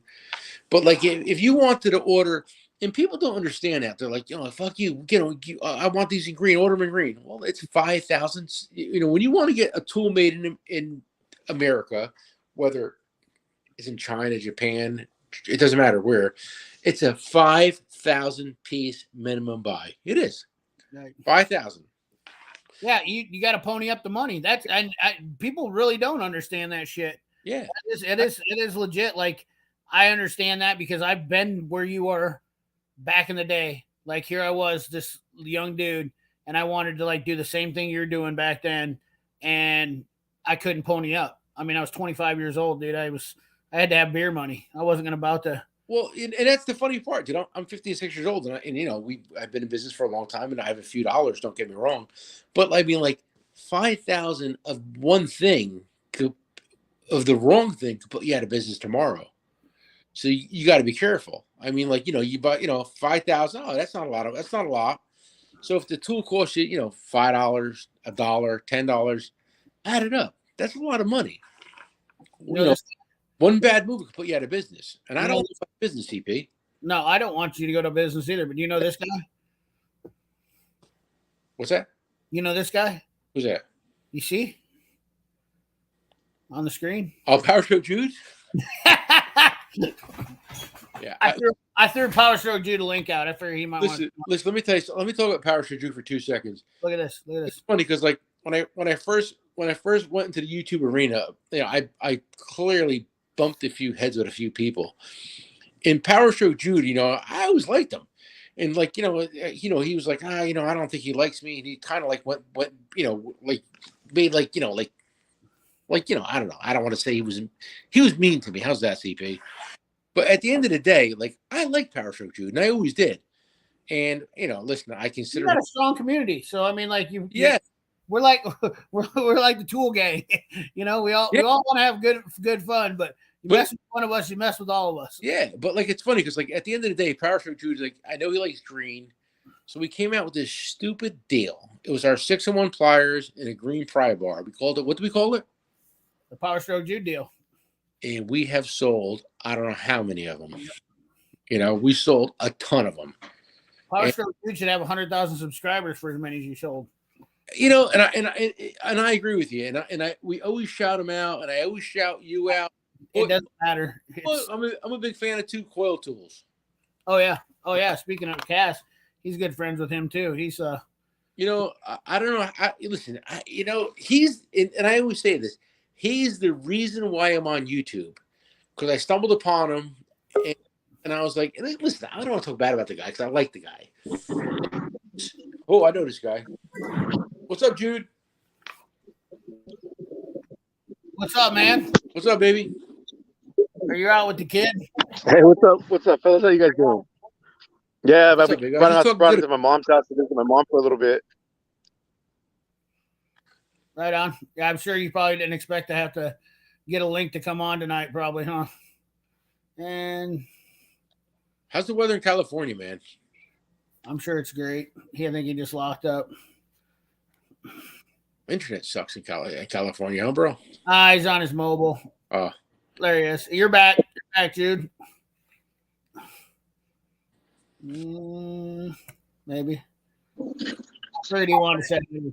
There he is. You're back, Jude. All right, cool. Yeah. And I'm just chilling at my mom's house. I brought my kids. My kid got glasses. Picked him up yesterday. He's 11 years old. He got a pair of glasses. He wanted to come show his grandma, so we drove out to Ontario today. how many kids do you have, Jude? Just one. Just the one. Nice. Yeah. Nice. I was talking about you before. I'm your biggest fan, bro. I don't care. I don't know if you know it or not, but I'm fan, man. I really am. I appreciate that, man. Shoot, you know I got much love for you too, man. I try to support you as much as I can. Bro, you do, and I appreciate it. But you're a good guy, man. You're a good family-oriented guy, which I like to see that out there because a lot of times that's not the case, you know. Yeah, that's true, man. A lot of times it isn't the case, and that's sad, man. Because when you've got a family, you got to put them first. Oh yeah, I agree. I'm posting a link in the chat for Power Stroke Jude's channel for you fellers to go check him out. If you don't know, if you listen, me and CP have the same amount of subscribers, and if you like us, you gotta like Jude. Yeah, I mean, like, what are you doing? right? I appreciate that, guys. No, it's true, man. I mean, like, like, think about it. Right now, you know, CP's got 9,000 viewers. I got 11,000 viewers. There's 167 people in the chat. Give him a sub. He deserves it. He's a hardworking guy. He's a mechanic like most of you guys out there. Me and CP are like, you know, we're different. But Jude is a mechanic, and he's always working under a car. So give him a sub. I mean, like, you know, that's what you do. Give him a sub. Yeah. I appreciate that. Thank you. Man, he's a good guy, and he's worth giving a sub. Another guy too we were talking about before, you know, Jude interrupted me. We were in the middle of something. Jude interrupted us. Quill, give him a sub too. Yeah, everybody's going over there to subscribe to you right now. Your account's going. They should give him a sub, man. He deserves a sub. Give him a sub. Holy shit, dude! You got 2,000 subscribers right now, dude. Jude, I'm just kidding. that would be a quick jump. That would be awesome. Overnight. How many subs you have? I think I don't know, 15 or 1,600. All right, well, give this guy he should have by tomorrow. He should have 10,000. Hey, this guy right here, Nick, you need to do a deal for him called the Stressing Me Out Joey Preciado deal. Yes. Joey Preciado Stressing Me Out deal. This Hey, guy's listen, always stressed out. I love a name deal. If you can give me any idea of a name deal, let's do it. People love deals, man. The Power Stroke Jew deal, the CP deal. Oh yeah, for sure. I think that's a great idea. I think it's Ron awesome. Dan deal. Well, it just shows the camaraderie in the tool. You know, in this tool stuff, we're bringing people together, and we're not. You know, we're being all cool. Well, you know, everybody's being cool with It's each other. camaraderie, and it's like it links everything together. Like the Power Stroke Jude deal. Jude like Power Stroke. I mean, Jude likes. What's your real name? What is it? Ed, right? Yeah, my name's Chad. Yeah. No. Power Stroke. Jude. Oh, my name's Jude. Yeah, Jude. So I mean, like you. That's your thing, right? Yeah. No, it's all good. So we had a green deal. Boom, Power Stroke Jude deal. CP was the 310 guy. Who was talking about the 310. We gave it. He was at the 310 deal. The sweet Sweet pea deal. Sweet pea deal was That was a tongue twister. Sweet pea. That's very hard to say when you know. It is a little bit. Autobahn deal. The Autobahn Dan deal was the we did it because it was the black and orange to go with the German theme. Yeah. There's always something to link it together.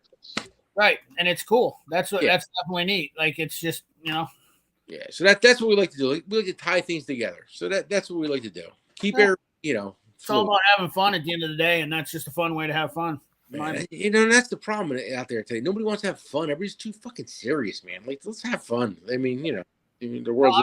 I dig it, man. That's what I'm all about. We have a good time. We joke around on Jude's stream all the time. We joke around on my stream. I joke around when I come on. Hey, thank you, Nature Woman. We got a bunch of people in the chat that I know are big, huge JD Co buyers because every single week JD Co gets brought up on my live stream. Like it's like herpes. Yep. It's always here. You got a huge supporter and fan. I know you met him. I don't know if you remember him, but Raging Cajun. Right here. Oh, no, that's Pledging Killing. Yeah, that dude. He's a big customer. Yes, he is. He supports your channel a lot too, man. He's a real cool cat. Where's he at? Where's he at in here? I know he's been. He's here.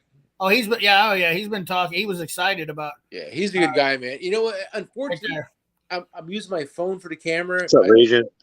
So I can't. It's hard to go back and forth, but I'm missing some of the comments. But comments, man. I'm sorry. I'm trying. We had 200 people in the chat tonight. Me and Steve covered a lot of stuff tonight. Yeah. Oh yeah. We saved the world, Jude. Before you got here, we saved the world. Oh, awesome, man. Cool. You made it. You made it so I could get here. Mean green deal. There you go. So how's the weather out there in California? Nice. Oh man, it's gorgeous. It's about 8 o'clock for me out here. It's about, I don't know, maybe 65 degrees. Perfect weather. Right now, Jersey's like it's our weather's so fucked up. Like during the day, it's like 50, 60 degrees, and tomorrow we're gonna get snow. Listen. That's crazy. Don't talk to me about screwed up weather. I just went through an F4 tornado and then had 5 inches of snow, and it was 70 degrees the day before all this happened. Yeah. And then I looked it up and check this out. This is funny. New Jersey has 3 tornadoes a year. And I thought about you. They're one of the lowest tornado. Of course, I was like, you guys live on you guys get hurricane shit when you're up there? Once in a while, but mostly, we never really used to get tornadoes. But this year, in the last couple of years, we've had a lot of tornado warnings. We had one come through here on Monday, I think. Monday, Tuesday, we had them come through. And I'm on a mountain, so I never get that shit. Oh, you're on a mountain? Yeah, I live on Andrew Cameretta? No, he's in the Catskills. Okay. He's in the Catskills. There's another guy out there that's a pretty cool dude that's in New Jersey, kind of. Who? And his name's gosh damn it. Chris is his name. Awesome channel, dude. This guy is he's legit. Like, he is legit good. It's no nonsense, know how. God, he has an awesome channel. And he's dude. He's got two No, channels. no nonsense know-how. Then he is legit. He's got a great channel. Great channel, great guy. This guy does everything. He needs to hook up with JD Tico. This would be. Where's he from in New Jersey? You know or no? I think he goes over to the river all the time. You'd have to watch because I don't know that area, but I'm sure you would because he's always between New York, New Jersey, And Ohio, and like Pennsylvania or something. Yeah, Pennsylvania, Ohio. He's always that's where he's always at. Yeah, he doesn't just work on cars. He'll work on boats, motorcycles, anything. And then he'll take his camera and he'll go explore an abandoned building. Yeah. I mean, he just does all kinds of cool stuff, man. Awesome, no nonsense, know-how. The guy's name is Chris. Yeah, just do me a favor. Send me like later on. I talk to him. I talk to him. Just send me a link and I'll check him out. Yeah. Like we're like we live in North Jersey. We're like 15 minutes out of New York City. That's where we are. Yeah, he's a good dude. Really good. Dude. I'm going to be spending the whole day in New York City tomorrow because my daughter's got to get her college pictures taken. So I'm going to be bar hopping in New York City tomorrow. Yeah, he's got like 157,000 on one channel, and then he's got another channel. I can't believe I don't have 1 million subscribers by now. Dude, the freight train was coming, man.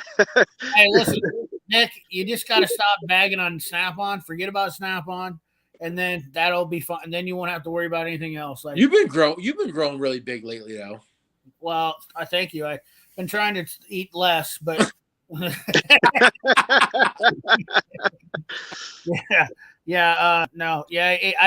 had 2 really good months. I think I had 2 of my best months ever. But you're at 93. You're doing good. Awesome. Hey, I think that the Walt bits that you're selling, man, that's the first time I've ever seen you sell the Walt on your channel. I know you've got some stuff on there, but it's the first time I've ever seen you talk about it. I love it. I told him. I said, "You got." That's what I said. I commented. I don't even usually do anything on TikTok, but someone told me it was out there, so I had to go search for it. Well, I found it and I commented. You're a tool dealer. You can't be biased to any tools. You got to like them all. I bought them really, really, really, really cheap, and I posted them a little higher than I probably should have. So let's see if we sell any. If not, we'll drop the price. I can wait for free. I don't care. I bought them really cheap. Oh, link for all. Yeah. I see it. Let me throw a link for No Nonsense Know-How in there. Make sure if you guys go over to No Nonsense Know-How, tell Chris that CP the Tool Addict sent you because he's a great guy, and I want that guy to know that I support his channel because he is an awesome dude. I love him. He always responds to my comments. That's one thing about it. He always responds to comments, man. It's funny. He's way nicer guy than I am. But he's CP. What's your guilty pleasure when you put on a YouTube wormhole? What do you watch? What kind of videos? I watch car videos. I'm not going to lie. I watch a lot of car videos. I like the Musty one and No Nonsense Know-How are probably my 2 favorite channels. I really enjoy Chris's stuff because he's a mechanic. He's an adventurer. The dude will go out boating, and I love boating. He's a lot like me, to be honest with you. I should be making the same content as him, to be honest with you. He's the closest to what I would normally do. I watch a lot of heavy haul trucking videos. Okay. And Jay Leno's Garage I've been watching a lot lately, man. I mean, that's not terrible. Jay Leno's Garage is good shit. Oh my god. Cool stuff there. Let me tell you something. I really think he's first of all, he's married, no kids, a lot of money. And his collection is what I think everybody in the world really, really wants. Oh yeah, absolutely. His garage, Jay Leno, absolutely. Oh my god, man, it's crazy. I would easily be like Jay Leno for 100% because I like collecting all that weird shit like he does, and it's just yeah. Yeah, he's got a nice setup, man. And I was never a big fan of his, and the last couple of weeks or months, whatever, man, I go down that wormhole and it's forget about it. Yeah, dude, I like learning stuff. I mean, I'm a nerd. I mean, I'm not gonna lie to you. I try to watch some tool stuff. I try to stay away from anything where it's controversial, which is pretty much anything tool related.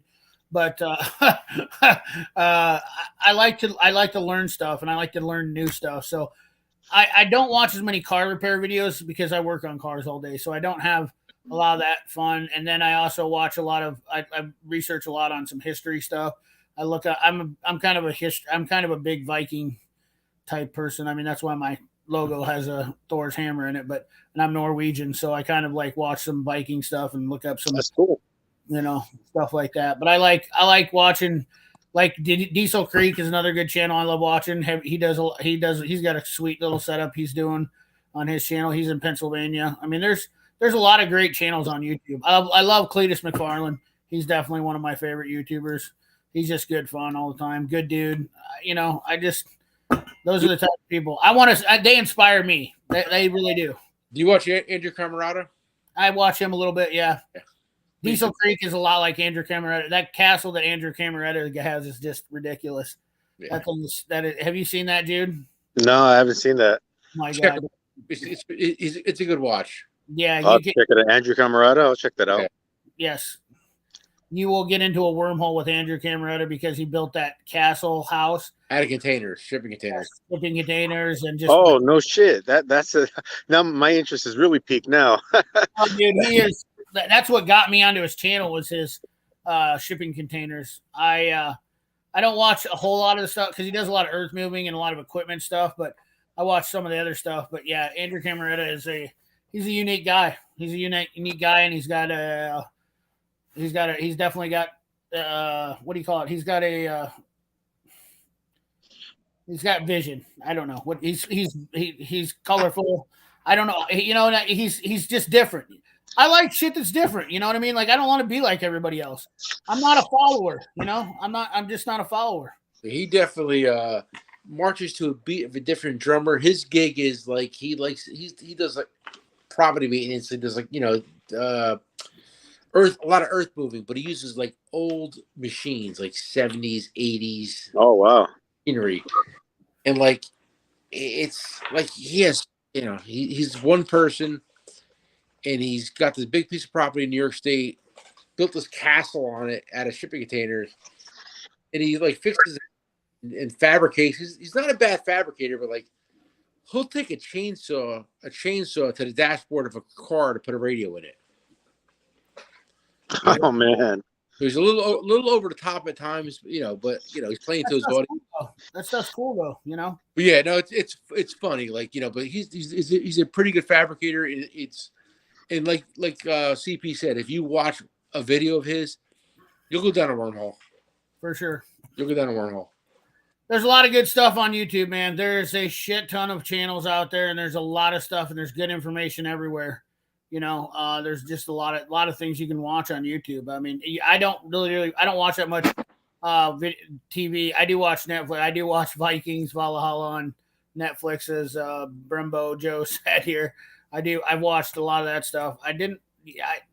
The only time I watch it though is when I go to bed, and I usually fall asleep with the phone in my hand. But sometimes I'm always talking on live streams with these guys at night too. So.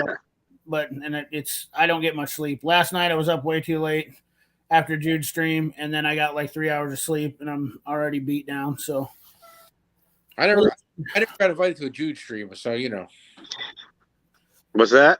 I never. You got an open invitation, man. Let me know whenever you want to come on.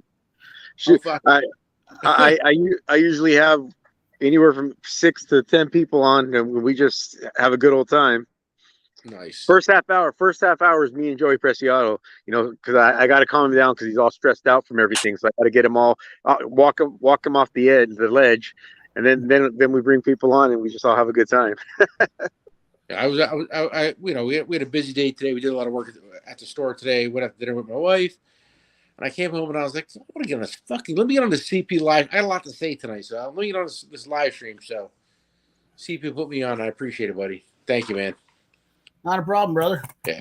Hey, I'm always about being spontaneous, so that's how it is. Well, listen. Normally my Fridays are I go to my snowmobile house in New York State, but by the time I get up there, I light a cigar, have a drink, and I go on my front porch and I listen to your live stream. I've been doing that for the last like 5 or 6, 8 weeks in a row. Oh yeah, dude. It's you're ahead of time. You're not. Where are you? What time is it there right now? 11 o'clock. We're 11 o'clock. I'm in New Jersey now. We're not in New York State. There's no snow, so we're home. An hour ahead. So SK making tools since China takeover. Harry J. Epstein is getting out of selling like SK. It looks like. Yeah, I think SK is going definitely China. They're definitely. Well, you know what though? I mean, clearly we know they sold the company, son bought them, but like you haven't heard anything about anything manufacturing changing anything at this point. There's no way that they're not going to move it to China. They have to. Oh no, they moved everything to Pennsylvania. Did they really? To the offices of The office building. Yeah, but I mean, Harry J. Epstein reported that on their channel. It was actually kind of hilarious because they were like, well, so apparently they're shipping everything overseas, selling out all the U.S. inventory, and they moved the factory, which they sold everything, the contents of the factory of SK, and then moved the factory to Pennsylvania to the offices of Great Star. and that's, we were touching upon that before, but like most of the people don't know the difference of what the cost of manufacturing is of something in America or China. I mean, like being competitive in the tool market or actually building quality tools, though. You know what, though, CP? It's Nickel line. I'm gonna be careful what I say here, but like you can literally have anything you want made in China at any quality level you want, as long as you're willing to pay for it. But that's what I'm saying, though. We have to change that narrative. It's time for a change. But listen, the problem is this: the genie is out of the bottle. I understand that. I opened a bottle up, and you opened a bottle up. Our politicians did. But what's going to happen, though, Nick? I mean, so we're already seeing crazy amounts of inflation. So when China catches wind and they start going, "Hey, we're just gonna dog dick you guys, raise the prices up." I mean, we're going to be left with the ball in our court where we have to take this and run with it. You're 100% right, but the only problem is from the minute you say, "Let's break ground and open a factory up," it's 4 years. Right. Oh yeah. And funny enough, any political cycle is how many years? 4 years. 4 years. And the other problem is that our OSHA rules and our safety laws are so restrictive on businesses that we're literally killing our own businesses because of it. Have you ever watched? Because I try to like change, like manufacture stuff, and like we do some stuff, nothing on things, but we do some stuff in house. So I try to go to I try to like go on YouTube and find out how to manufacture stuff, whether it's how you put a label on something or how you change a handle or whatever, label something.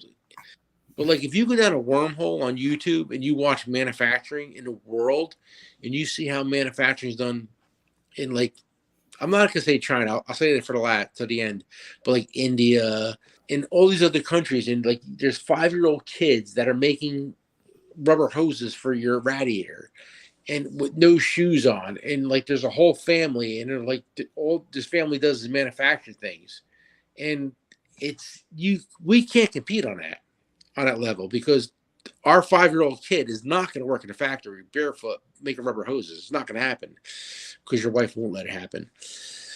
But then you go to China and there's walled cities where they're making whatever, whether it's a coffee maker or an impact wrench. It's a walled city, and people are born, raised, married, and die in that walled city in China. And and if you don't understand, if you can't comprehend what I'm saying, go on YouTube and do some research, and you see how a Chinese factory works. It's a literal walled city where you are born and you die in. Yeah, absolutely, dude. Walmart. Have you ever seen the Walmart exposed videos where they show the people that work for Walmart in China? No. Like 5 people per room it's not even the size of this.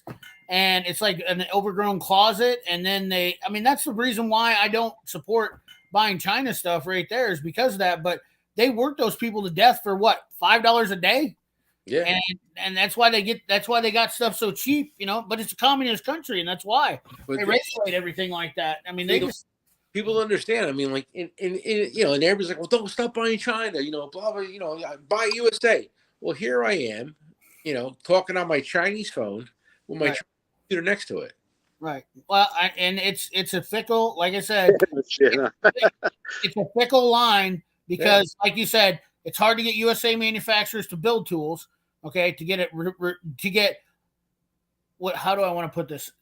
It's hard to get U.S. manufacturers to manufacture tools in a fashion to keep up with demand and meet the needs of someone and get them out fast enough where you can go to China and get them, you can literally draw up something and say, hey, I want this made, and bada bing, bada boom.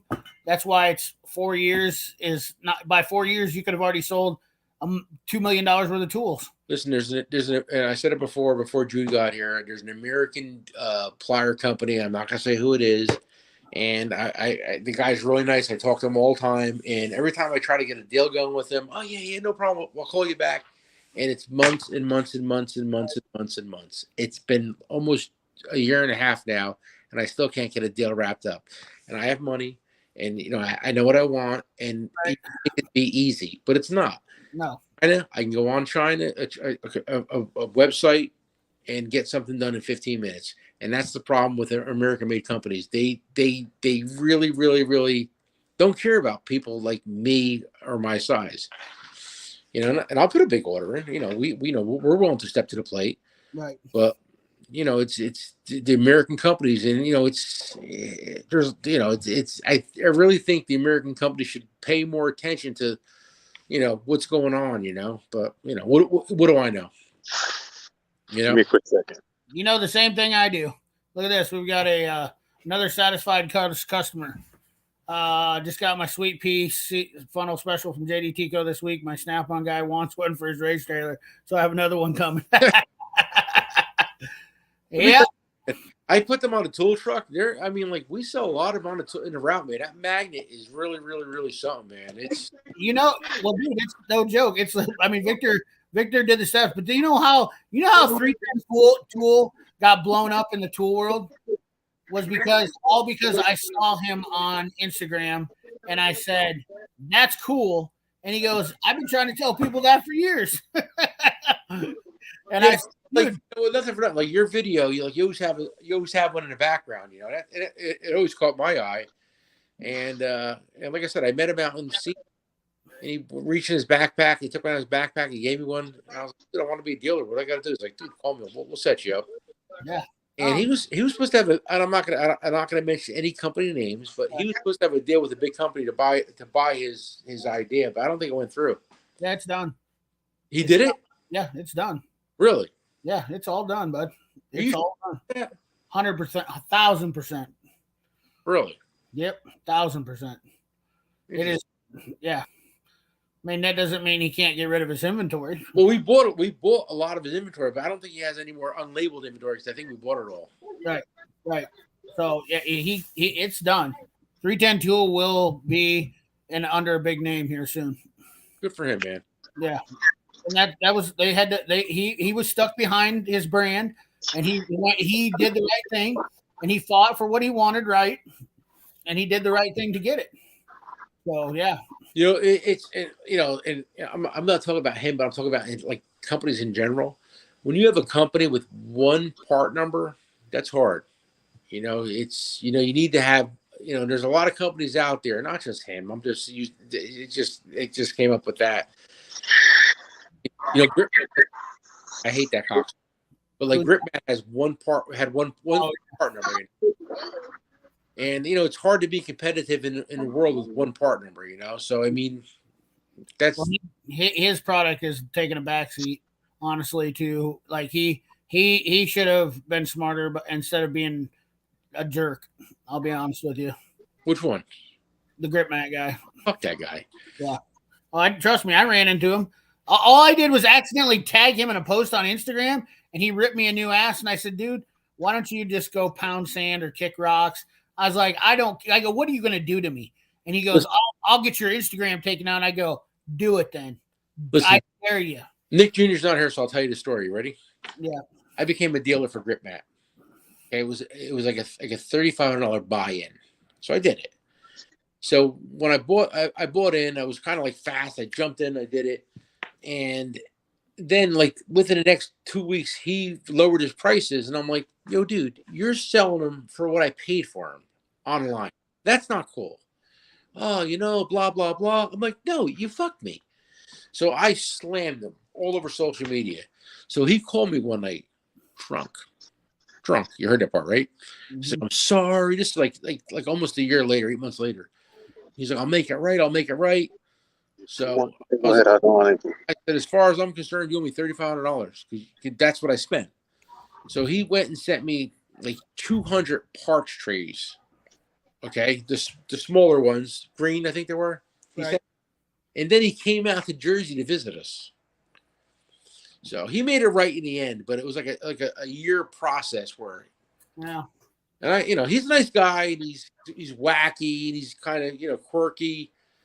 And I told him, I said, dude, you know what your problem is? You have one part number, and everybody is going to copy it. Now, if you look at it, I can go to China Direct and get, dude, right hand to God.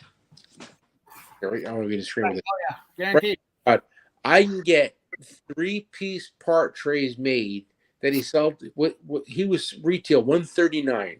Okay, for the 3-piece orange part trays, I can buy them for $4 out of China. Wow. And you know what, dude? Look at Amazon. Have you noticed Amazon how many tools they are repopping on Amazon? It's like they literally go down the list of tool companies, and it's like Ringo tools. I check it all the time just because Amazon has turned into like the butthole of tools now. Well, there's two things going on in the tool world. There's a lot of things on the tool world, but there's two things going on in the tool world. Say you're a manufacturer, just names out there, but just say you're a manufacturer. It could be any manufacturer. So what happens is the ISNs of the world or the Medcos of the world, oh yeah, and they are saying, hey, listen, we want to be the rep for your product on all aspects of social media.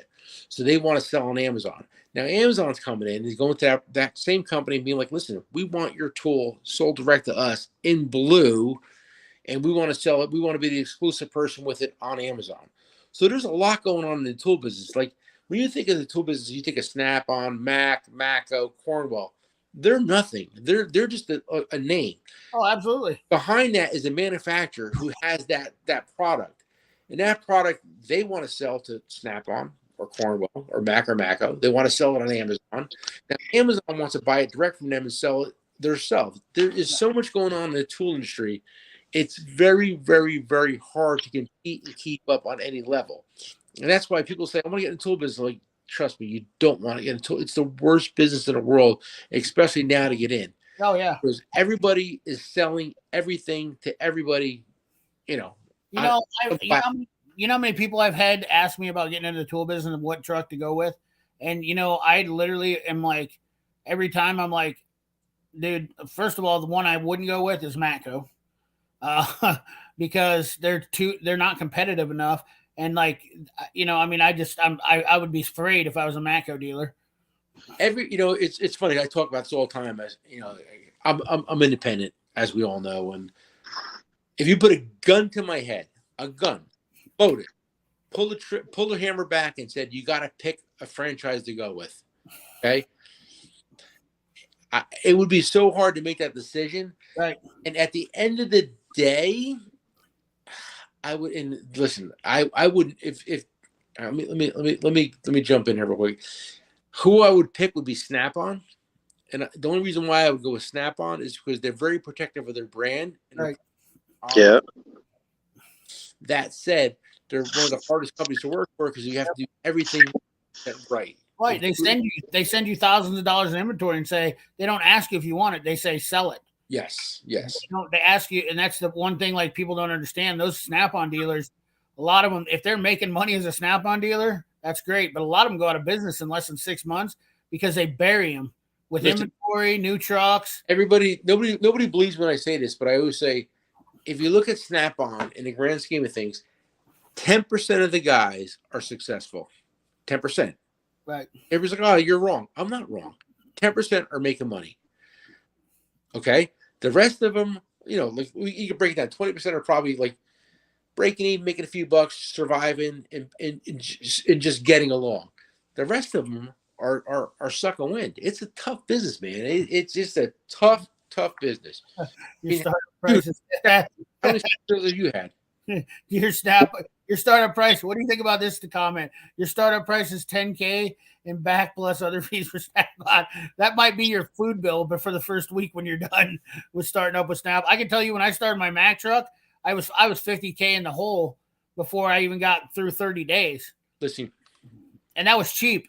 That was cheap back then. $10K.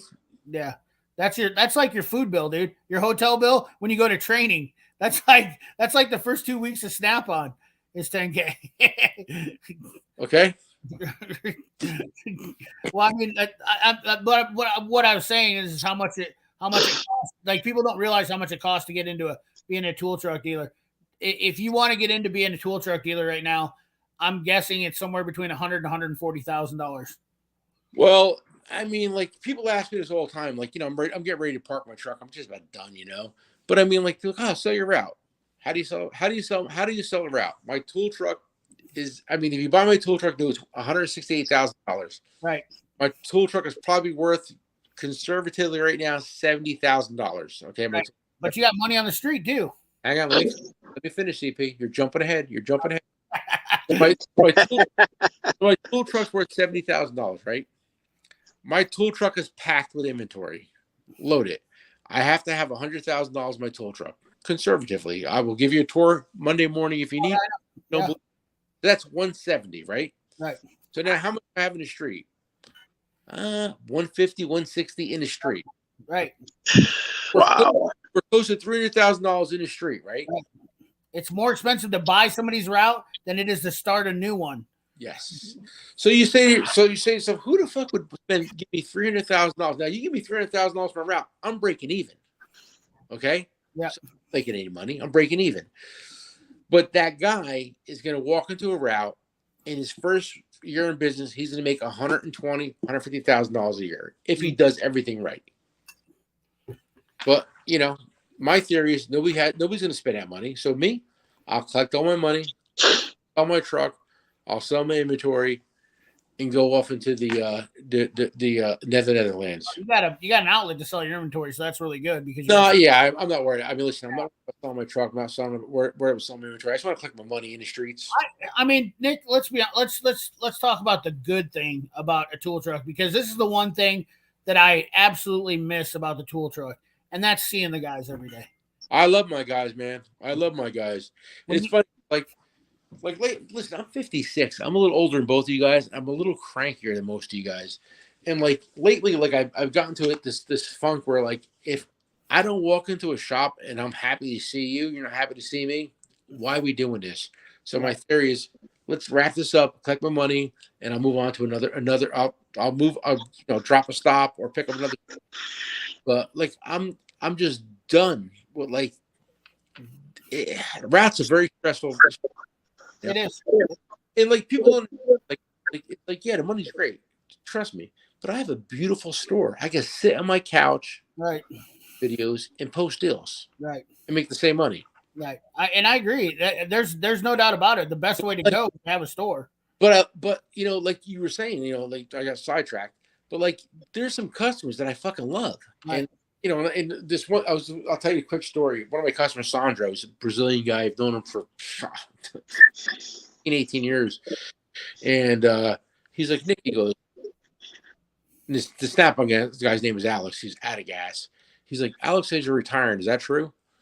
And I said, here's the deal, Sandro. I said, I'm done. Right. I'm going to wrap this up but I said, I work 3 days a week. I'm going to knock it down to 2. I said, and you know what? I'm going to try to get down to 1 day a week at this point. And maybe after that, just, stay at my store and just work out of there. I said, but I can guarantee one thing. I said, if I get my route down to one customer, it's going to be you, because I love you and you're one of the nicest people I know. And cool. It's funny because this is a Brazilian guy. I've known him forever. And whenever he's on my truck, walks on my truck, and he said, the last thing he says, he goes, Nick, I love you. I said, I love you too, bro. And I tell you, it's as stupid as it sounds, but when I leave, my route, most of my customers, when I walk out of my truck, they're like, yo, I love you, bro. I love you too, man. And that's just the way it is. I have great camaraderie with a lot of my some I fucking hate, but some of them, most of them, I just love them. With Gabe and Roscoe, man, every day when I see him on Tuesdays and Wednesdays, so I say, man, much love, guys, much love, and I mean it, man. I'm not just saying it to say it. Roscoe's. Let me tell you something. Listen, man. I'm 37 years in a tool truck, and when I seen Roscoe, I'm like, this guy's good, man. He's squared away. I hope he makes it, bro. I really do. I hope he does. Oh, man, I hope so too, man. He seems to be doing okay. Yeah, he's 2 years in. Yeah, 2 years. If you can make 2 years, 2 years is a lot. If you could do 2, you could do 3. If you do 3, you could do 10. Yeah. No, my game here on YouTube isn't to try to be a tool dealer, but I do like the fact that I get to know some of these guys that are in the chat here. A lot of these guys in the chat here, and I know them I know them every week from coming in and chatting. But I think that's part of the tool truck. When I had a tool truck, that's part of the tool truck in me. What I like is being able to talk to those guys and hear their stories. And how many, as well, how many hours a week do you spend talking with people on the tool truck? And it's some interesting conversations. Some of them you want to put the drill in your head and pull the trigger as fast as you can. I mean, it's all up and down. But that's the problem I'm going through right now, CPs, because I've been doing this. I've been in my route for so long. I'm just done with the stories and small. It's like, get off the truck, give me my money, buy some tools. I gotta go, and that's not the right way to be. But I'm just, I'm just burnt out, man. It's sometimes you gotta know when it's time, and it's sad because my route is very, very, very successful. It's very profitable, and it's my guys. The Snap-on guy retired. He was there for 35 years. He was there almost as long as me, but I was there before him. He retired. We had I hope he's not listening, but our Matco guy is the worst Matco guy in the world. His disgusting with no tools in it. Sorry, buddy, if you're listening, but it's the truth. There's no independent guys left. It's just me, and and my guys know it's like I'm on my swan song, and when I'm gone, I don't know what's gonna happen down there, but I feel bad. But dude, I'm 56. How many more years can I do this? There's a time where you've done it all, seen it all, had it all, and you're ready to move on. I mean, you're doing the right thing because you're moving to the next step. I don't blame you. I mean, it's like you always say, it's a tough business. I know it is, and there's good things about it, but there's also things that just grind on you for all them years. I mean, collecting debt from people. When you're chasing a guy that owes you $200 and he's squirreling away from you every week, and then he finally pays you, and then he wants to come on the truck and buy more tools, and you're just like, no, dude, I chased you for 12 weeks for $200, and then you pay me off and you expect to buy tools from me. Hell no. And then somehow he weasels his way into buying $50 worth of tools from you, and you chase him for another 10 weeks for $50. And then he's out telling everybody how you're the biggest dickhead in the world, and you don't do this, and you're a piece of garbage, and he's telling everybody in the shop. Then he leaves his job, goes to a new job, and says that JD Tico guy isn't here, or that CP the tool man ain't here, because that guy is terrible. Oh, but yet nobody knows the story of what he does. I can tell you that people on YouTube are no different than that, and that's one thing I can say about being a tool guy. I learned that from a young age, and there's nothing better than that, seeing those fake people pull that shit and try to go just backstab you from behind. I seen them all. My move is if there's a shitty customer and I'm done. Just say you owes me, you collect your money, you're down to 30, 40, 50, $100. I'll just fucking drive by that stuff, stop, let him keep that money. Because I'd rather leave a stop having him owe me money than him owe me zero, want me to come back. Right. That's my move. Absolutely. Because it's a headache you don't need. Yep. And you know what? And I would pay to get rid of a headache. Mm-hmm. I would pay $100, $200. I had a guy that he bought a toolbox off and gave me the best song and dance. I had one of those, the Mac, the cheaper line toolboxes they used to have. They were basically craftsman toolboxes. Yeah, tech line. I had a huge deal because Mac was getting rid of them, and I sold 200 of those boxes. Okay, and this guy gave me, it was just a single bay, and he was like, I just want something that's not, that can get me working on tools, and so he bought a bunch of used tools, and he was doing everything right, I mean, like right perfect. He wasn't spending big money on tools. He was buying as cheap as he could. And I sold him some like, gray pneumatic sockets and, kept him down there. But he got racked up $2,200. He goes, dude, I'm going to pay you, man. I'm going to pay you every week. And paid me for 2 weeks. And then didn't pay me a damn thing. And then I chased him for almost 6 months. And then he left the job. And then he went to another place, didn't return the tools. And and then I was just like, and then after a while, I was like, he was worth paying $2,000 to just get rid of. It was worth paying $2,000 just to get rid of him. That's like that movie, A Bronx Tale, when the gangster Sonny tells Colangelo, because he wanted to beat that dude up because he owed him $20. He's like, dude, he's $20. He's out of your life. He's never gonna ask you for money again. He's like, you got off cheap. Yeah. But $2,000 ain't cheap. No, 2,000 is a hard hit. But I mean, listen, man, I get it. Yeah. That's the part. And that's unless you've been a tool dealer, you don't understand. Like, everybody has a price on their head, and like, I mean, apparently that guy had a $2,000 price on his head. And CP was done with him. I mean, like that's a lot. I've done it. I've walked away, and it's so because I tell people all the time, I'm like. But people don't understand how much money that you lose in the tool business because of situations like that. And then they're like, hey, man, what about a free T-shirt? How many times they get on your freaking truck and they're like, hey, man, how about a free T-shirt? Dude, I just lost $4,000 because a guy ripped me off and you want a free T-shirt. And people don't understand that kind of stuff. And that's what I like to try to bring to this YouTube is to realize that what tool dealers don't talk about is those types of things right there. Like you don't understand the roller coaster ride. Nick, is it a roller coaster or is it just a smooth, oh man, everything's gravy? Listen, gravy train with biscuit wheels. Listen, I tell everybody I've been selling tools for 37 years. I've lost hundreds of thousands of dollars in bad debt. Amen. If you not you guys, but if this is the tool world out there, the 150 people watching. If you want to be a tool dealer and you are able and willing to lose $100,000, $200,000, $300,000 through the years, God bless you, because it's not fun. Yeah. I mean, think about it. You're a stranger's walking on your truck, and you're going to give him a loan for $300, $400, $500. A stranger. Right. There you go. It's hard. It's a hard concept to grasp, but that's the truth. It is. If the homeless guy if some guy walked up to you on the street and said, give me $100, you'd laugh at him. Right. But you'll give a stranger 1,000 tools. There you go, dude. That is the perfect analogy for it, too. It's 100% true. It's true. And that's exactly how you need to state it to anybody that wants to get in the tool business. In fact, I'm going to use that from now on because that's the perfect way to put it. If you want to be a tool dealer, would you be willing to give me $1,000 right now and just trust that I was going to pay it back to you? That's exactly what tool dealers do, man. That's what you guys do. Exactly. I've left shops before, but man, I've never burned a tool dealer, man, and the way I look at it was, if I buy $1,000 worth of tools from you, Nick, you're loaning me that $1,000 that you already paid for out of your pocket.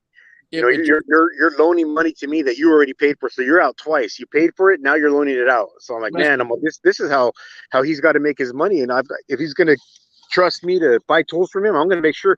Every time I've left the shop, I've always paid off my tool bills.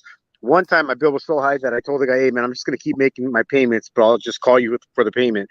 But I've always paid my tool bills.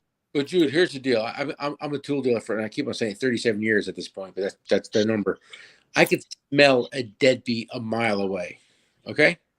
I could see a non-payer a mile away. And when I see you, I don't see you're a family man, you're a hard worker, and there's not a doubt in my mind you pay your bills. And CP as well. I mean, I've sold CP tools and you'd offered me on payments. Did I ever take a payment? You offered me to take tools on payments. Have I ever taken a payment for? I pay for my tools. I'll do it on the national YouTube. If either one of you need anything that you don't have all the money at once, I'll fucking send it. I don't care. I promise you. I'll send it to you. If you pay me, you pay me. You don't pay me, I don't care. It'll all work out in the end. You got. That's definitely not my MO. I can't do that. This question right here, which is This is the question right here. Tito, let me answer for you. Ready? Yes. Why did JD Tico not sell DeWalt? I'll tell you a funny story.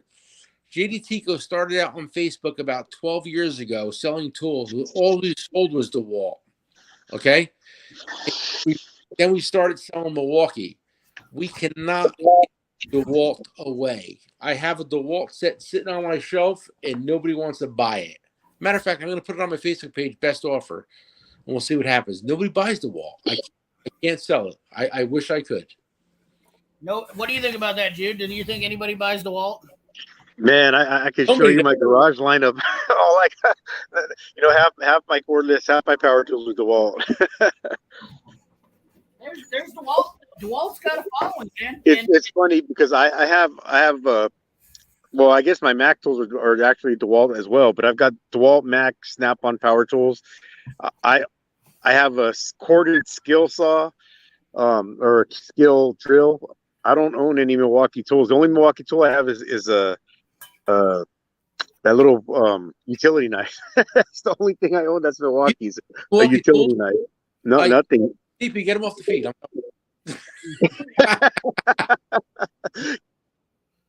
I know. The one thing that I'm very, my first tool I'm going to buy from Milwaukee probably is I don't know if it's considered a tool, but that under chassis light, that thing looks legit. That was $1 million idea right there. Hell yeah, that's a nice piece. Yeah, I might be getting me that. Yeah, we sold a bunch of those, man. We really did. What's up, Chris Cass?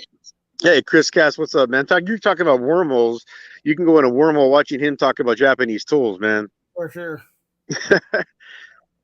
Yeah, look at this. Construction guys love DeWalt. Hey, you know what? I talked about this to JD Tico. I'll be honest with you.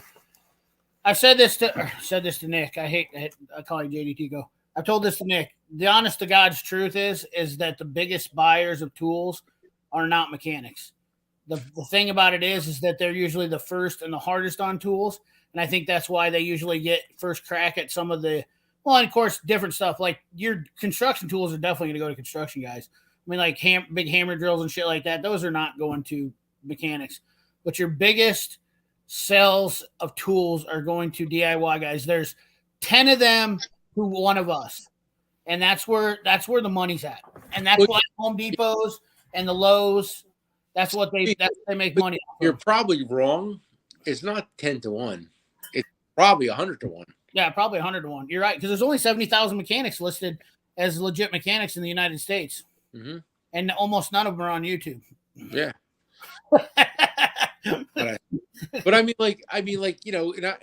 I've talked to you. I mean, like, my next vision is I want to sell to do yourselfers. You know, I have some ideas that I want to move forward with, and I just have to follow through with it. But I mean, that's the deal you should make, the DIY deal, man, and come up with a few tools for that a DIY guy needs to have. You see, I was at a bar. I was at a bar. I was at a bar with Matt McKinney from Aircat, and he's cool, dude, too. That was a good show, right? Yeah. Oh yeah, for sure. And some guy was at the bar and he's like, "Oh, you sell tools?" I'm like, "Yeah." He's like, "Oh, my friend's selling tools." So I bought 100 hammers, 100 razor blades, 100 crowbars, and 100 razor knives, like packages. And I bought it at the bar. I brought it to the store the next day, and we sold a few. Not a lot of them, but I mean, like a handful. It was $40 for four tools, free shipping. Nice. You see that deal now? Yeah. Oh yeah, for sure, dude. That the Aircat. So I'll be honest with you. So that's a great deal. So let me just give you my experience with Aircat. Okay. So I was a Mac dealer. So when I was a Mac dealer, when Aircat came into Mac, okay, and I was not that impressed with Aircat when they first came out. I have the John Force AW 435 Aircat gun, and it was claimed to have like 900 foot-pounds or something like that, and I never got that out of it. It was super quiet, which Aircat's kick into the market is exactly like what Matt says, is they were there to reduce noise on tools, and they did that. They absolutely 1,000% did that, and they do have killer tools now. But when they first came into the market, everything that I saw was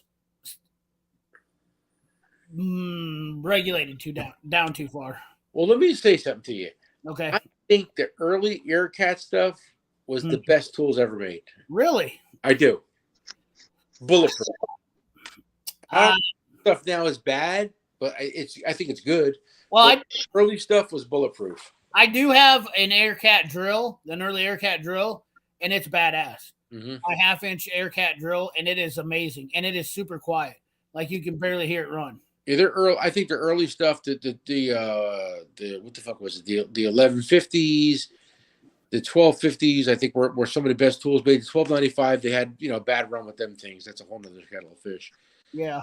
But like what the problem with the air tool industry, and that's what Matt was saying, and he's 100% right, is that nobody takes care of their tools. Right. Nobody oils their tools. Nobody conditions their tools. And the problem with air tools is at the end of the day, air is feeding the tool. So if your air is dirty, your air has wood, it's going to affect your tools. And he made a very good point, and like nobody will do it. I promise you nobody will do it. But at the end of the day, what you should do is fill your tool up with a good penetrating oil or an air tool conditioner, which is Blaster, and let it sit overnight. So while you're home sleeping, having dinner, going out with your family, your air tool is laying on a bench, filled up with a good oil, and everything is being lubricated.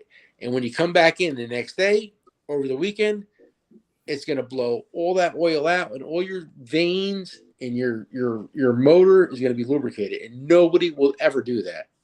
But it will literally take you 5 minutes at the end of the day. Absolutely. But I've never had any air tools that go bad, and I'll be honest with you, Nick, I fix all my own air tools and always have, and that's what I love about them. They're easy to repair. They're super easy to service. They are. I mean, like, in my opinion, the best. If you ask me the best air tool ever made, and I would say the Ingersoll Rand, the Thunder guns were the best guns ever made. Oh, yeah. They were definitely. And if you got an Ingersoll Rand titanium Thunder gun, they only made it for about a year or two. Yep.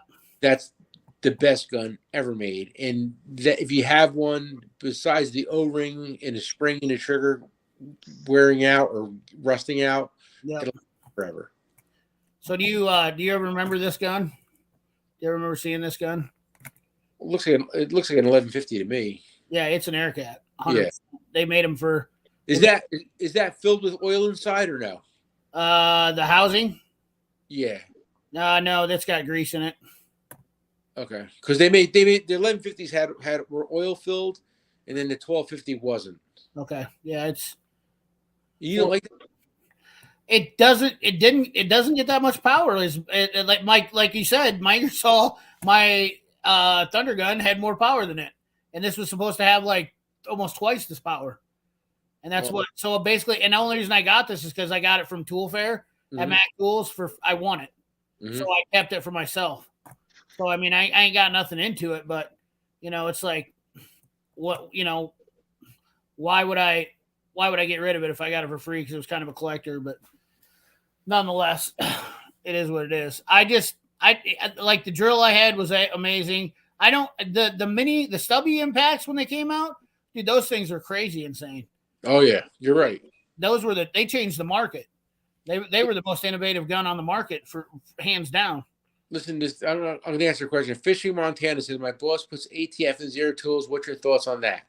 Listen, first of all, anything is better than nothing. Right. But ATF is not designed to work with water because most air tools have water or moisture in them, and ATF does not react well with water. Do we agree with that, mechanics? Yep. Yeah.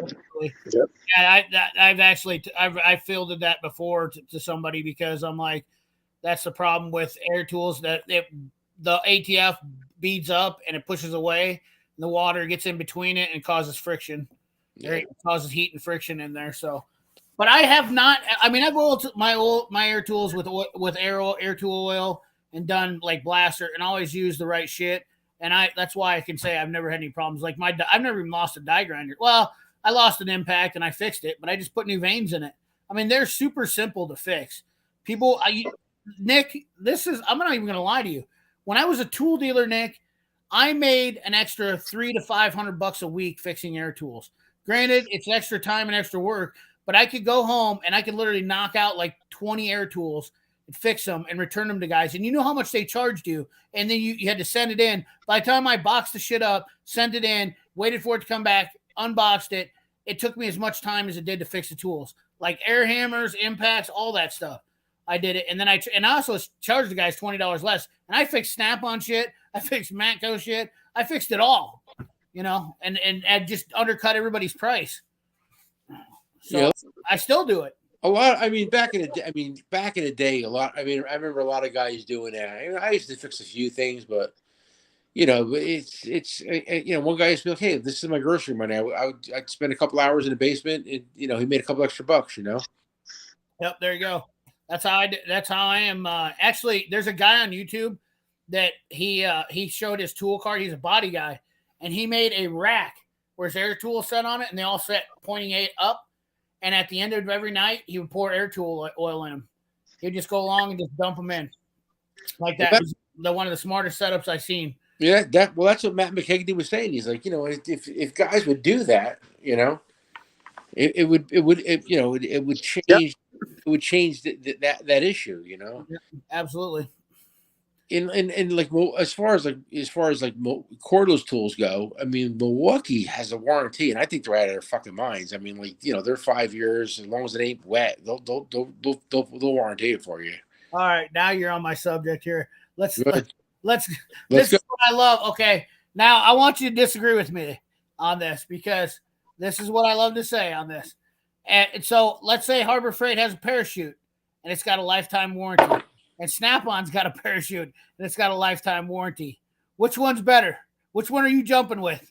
I'm not jumping with I use that phrase all the time. I know, but that's why I use it so the warranty thing. Tell me, Nick. Back in the day, tools did not have a warranty, and you know why? Because they lasted, and they didn't have to worry about it. And if they did break, usually they covered them, but it was usually a freakish deal. Warranty started as a sales gimmick. And that's exactly what you want. Milwaukee uses that 5-year warranty for. How many cordless tools do you honestly see break in 5 years? But the thing is that when you have a 5-year warranty, the batteries aren't warranted for 5 years. The batteries are what fail usually before the tool. 3-year warranties on those too. 3 years is good, but DeWalt has 3-year warranties on their batteries too, though. Who does? DeWalt does. They're still in business. I mean, other than Snap-on having a 1-year warranty on their shit, which is it does suck. But I mean, it's not the greatest. But honestly, I can say between Snap-on, DeWalt, Milwaukee, dude, I got Craftsman tools. Nick, I got 19.2 Craftsman tools. You know what's wrong with them? The batteries. The tools work just fine. I've had Makita tools. You know what's wrong with them? The batteries. The tools work just fine. I've never had the problems with the shit. It's always the batteries, and that's what matters. And that's the problem. Like, I don't think the warranty on the tool matters as much as the battery does. Like, that's all that matters to me is the battery. But the problem is that Milwaukee owns all the technology on the batteries. Hence the reason why Snap-on and them got in a lawsuit because of the 18-volt deal. $26 million. Yeah. Wow. Because they were using 18-volt, and that's which I don't understand that. In any retrospect, think about this. Like you're saying, I can't put an 18-volt car battery in. I can't come up with an 18-volt car battery. No, don't think it's for the 18 volts. It was the technology that was in the batteries. It wasn't the voltage. It was the technology that they stole. Yeah. You know. Yeah. I mean, listen, Milwaukee. I mean, like, listen, the battery technology in the last 5 years, 10 years has been incredible. Right. What's happened with it? Absolutely. And Milwaukee's the leader, and you say I'm still Milwaukee, but like the battery technology that Milwaukee has is above and beyond most people's out there. You know. But I'm not I own Milwaukee. I mean, I love the hatchet, the hatchet saw, that little hatchet saw, dude. I love the cordless soldering iron is not my favorite, but I still like it. I mean, it's not the greatest tool in the world, but it's not bad because I can put a bigger battery on it and use it than some of the stuff. But I mean, there's shit that I still have that's Milwaukee that I don't hate. I don't hate the Milwaukee stuff. I just don't like it as much as I do other stuff for tools. Will it do the job? Hell yeah, it'll do the job, dude. It's clear that it'll do the job because millions of mechanics are, well, not millions, thousands of mechanics, because there ain't even 100,000 mechanics in the United States, but thousands of mechanics are using Milwaukee, and they're clearly doing the job. And I basically satire the shit out of Milwaukee on my channel because people get so butthurt about it. There is nobody in the world, well, I take that back, besides Snap-on fanboys, Harbor Freight fanboys, and Milwaukee fanboys. They're the three easiest people to hurt feelings with. You know what, dude? I think you hit it all on the head with that one. I mean, like Snap-on. I mean, you want to put them in order? Snap-on would be first. Harbor Freight would be first. You think so? There's a lot more Harbor Freight people. There's a lot more Harbor Freight people, dude. What do you feel? Now, listen, I recently got a cease and desist by a plier company. I'm not going to say the name. But how do you feel about Icon and Icon and Capri ripping off Knipex plier idea? The Harbor Freight? The Harbor Freight and Capri.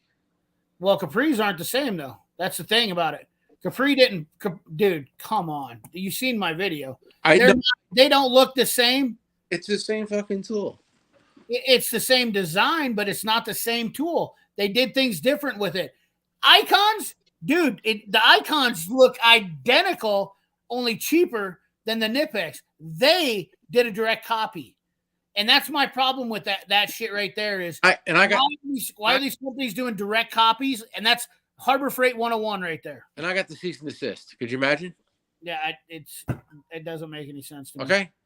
Right, I know, dude. Harbor Freight, it pushes the envelope, though. I mean, when it comes right down to it, you could literally sit on you could piss on a flag, anybody's flag of their company, and it still wouldn't be as bad as what Harbor Freight does to companies. I mean, they literally rip off everybody. They are the biggest industry ripoffs, corporate ripoffs of any tool company in the entire world. And let me tell you something. It's the average person doesn't understand how much money Harbor Freight has made. Oh, yeah. It's insane. You could not even wrap your head around I can. The money that they have made. Harbor Freight annual income. Yeah. Let's just look it up. And you talk about Snap-on. Like, that's the funny thing about it. These people they're so fooled by it. CP, who's the biggest tool company in the world? Stanley. Nope. Stanley Black & Decker. Apex. No, Stanley Black & Decker is. I don't know about that. Apex. Annual. Hey guys, I'm gonna head in and spend a little bit of time with my mom before I drive home. All right, buddy. So, Dude, thanks for having me on, CP. Nick, good to see you, man. Always good to talk to you guys. Thank you for everything you've done, and guys, give him a follow. Get on his channel. I appreciate it. Thank you. Good show. Trust me. Right there. So there's. All right, man. I'll see you guys. All right, Jude. See you later, Jude. There's Harbor Freight's annual income, $5 billion on there. Eric Schmidt, CEO, and Alan Schmidt, co-founder, which Alan Schmidt, I'm pretty sure, doesn't get anything because he knocked him out of the running. I mean, he basically got his own dad fired and kicked him off the board, and it's all over. And his father, Alan Schmidt, started Harbor Freight. And when his dad, you know what? This is like every story. Look at the Walmarts. They basically took over their dad's company, destroyed it. Eric Schmidt has done the same thing. He took over what his father had for a dream for the company was not what Eric Schmidt's greedy. And that's exactly what it all boils down to. He just wants to. The dad's still alive because he was old. He was an older chap, wasn't he? Oh yeah, he's still alive. And he in '85, Eric Schmidt was named president. So in 1985, at the age of 25, you know, dude, like you think your dad's going to give you the company at 25? Are you going to give Junior the company at 25? Junior's 26. I mean, are you going to turn the whole company over to him right now? No. I mean, like you're the CEO and you got a multi-million-dollar company. Are you going to just say, hey, you know, I'm gonna call it quits? You know, I got 10 more years doing this, but you can just have it. No, it was all because Eric Schmidt had his father booted from the board. The most disgusting act of corporate takeover I've ever heard of in my entire life. Had his father removed from the boardroom. Removed from the boardroom. That was I remember that. It was in the paper. It was crazy. Oh, yeah. It went Dude, huge lawsuit. it was huge. And most guys don't know this, but like the son, I don't know how old he was, but I guess he was in his 20s. 25, yeah. He had an apartment in New York City, and they said the apartment was furnished with fucking Picassos and Rembrandts and no. He's a showboater. Yeah, it was. I mean, millions and millions of dollars in paintings in his apartment in the city. He's got three yachts in the California Harbor Bay. He donates. He's worth with assets approximately $200 million. This guy makes Nick Pinchuk, the CEO of Snap-on, look like a charity case of how much money he's got. Nick Pinchuk makes I think he makes 70 million or something like that. And dude, Eric Schmidt has made billions of dollars. Support the maker, not the imitators, right? That's what I'm talking about. It's crazy because I'm just me and Nick are just like two a father and son fucking team trying to make a few dollars, and listen, we try to like get some good deals, and but like it's people come at us like and attack us, and like we're not making. Listen, we're not like poor, but right. We're not like the Harbor Freight $5 billion in sales a year. It's just like. Yeah, and how much of that is he shipping? How much of our money in America is he sending overseas? All of it. That's what I'm saying. $5 billion. That's what they made. How much did they send overseas? Because Nick, you know as well as I do. Let's do some quick, rough math. How much profit is there in tool industry? 35%.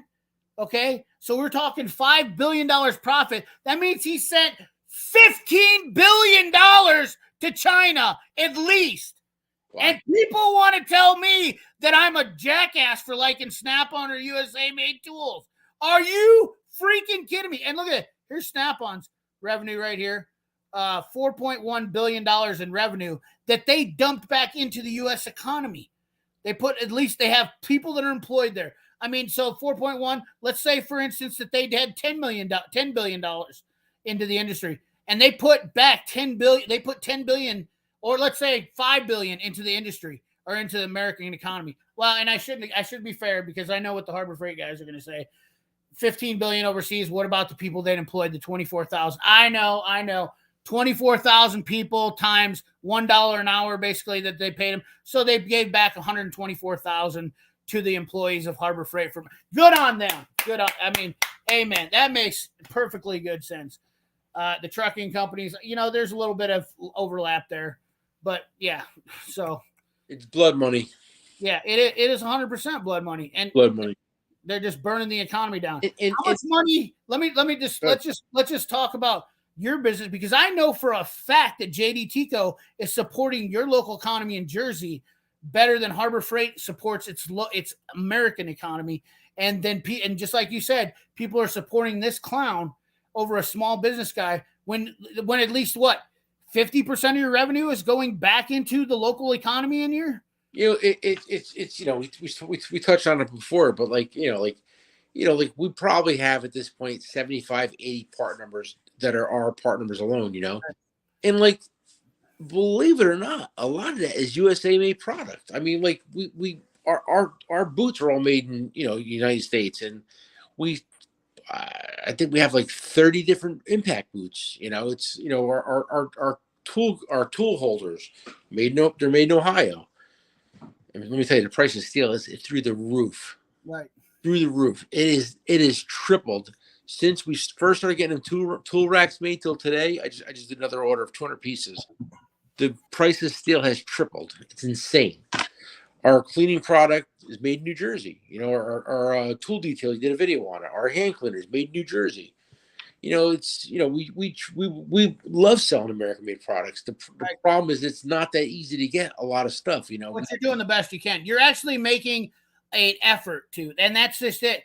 You should get rewarded for the effort, and that's exactly what I'm saying. With the CP deal, the 310 funnel deal, American made. That part's made in America.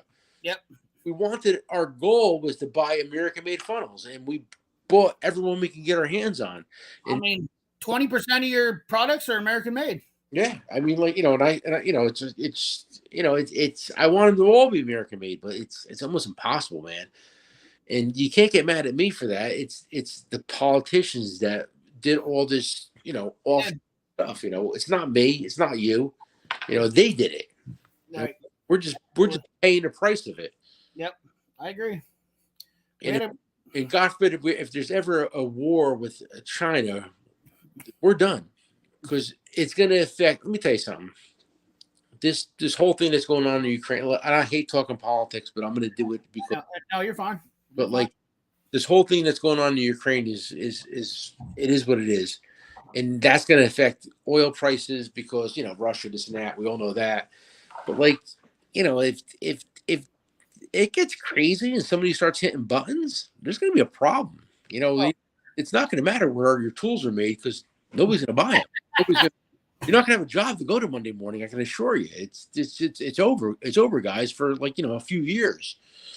With that said, if it doesn't happen, China gets involved in this and China starts, if we put sanctions on China and stop doing all business with China, you're going to have a realization of what's really going on in this world, because you're not going to be able to buy a Snap-on tool, a Mac tool, a Matco tool, Cornwell, nothing. And all that made in USA, Snap-on, Pride and sockets and wrenches, yeah, they're made in USA. But all the manufacturing, the raw materials, it's going to be shut down. And I don't care what you say, you're not going to buy an American-made socket if we have sanctions with China. It's over. That's why my conquest to do this is to keep doing what I'm doing on YouTube, to keep promoting it to people. I mean, like, maybe I don't make a difference. Maybe I do.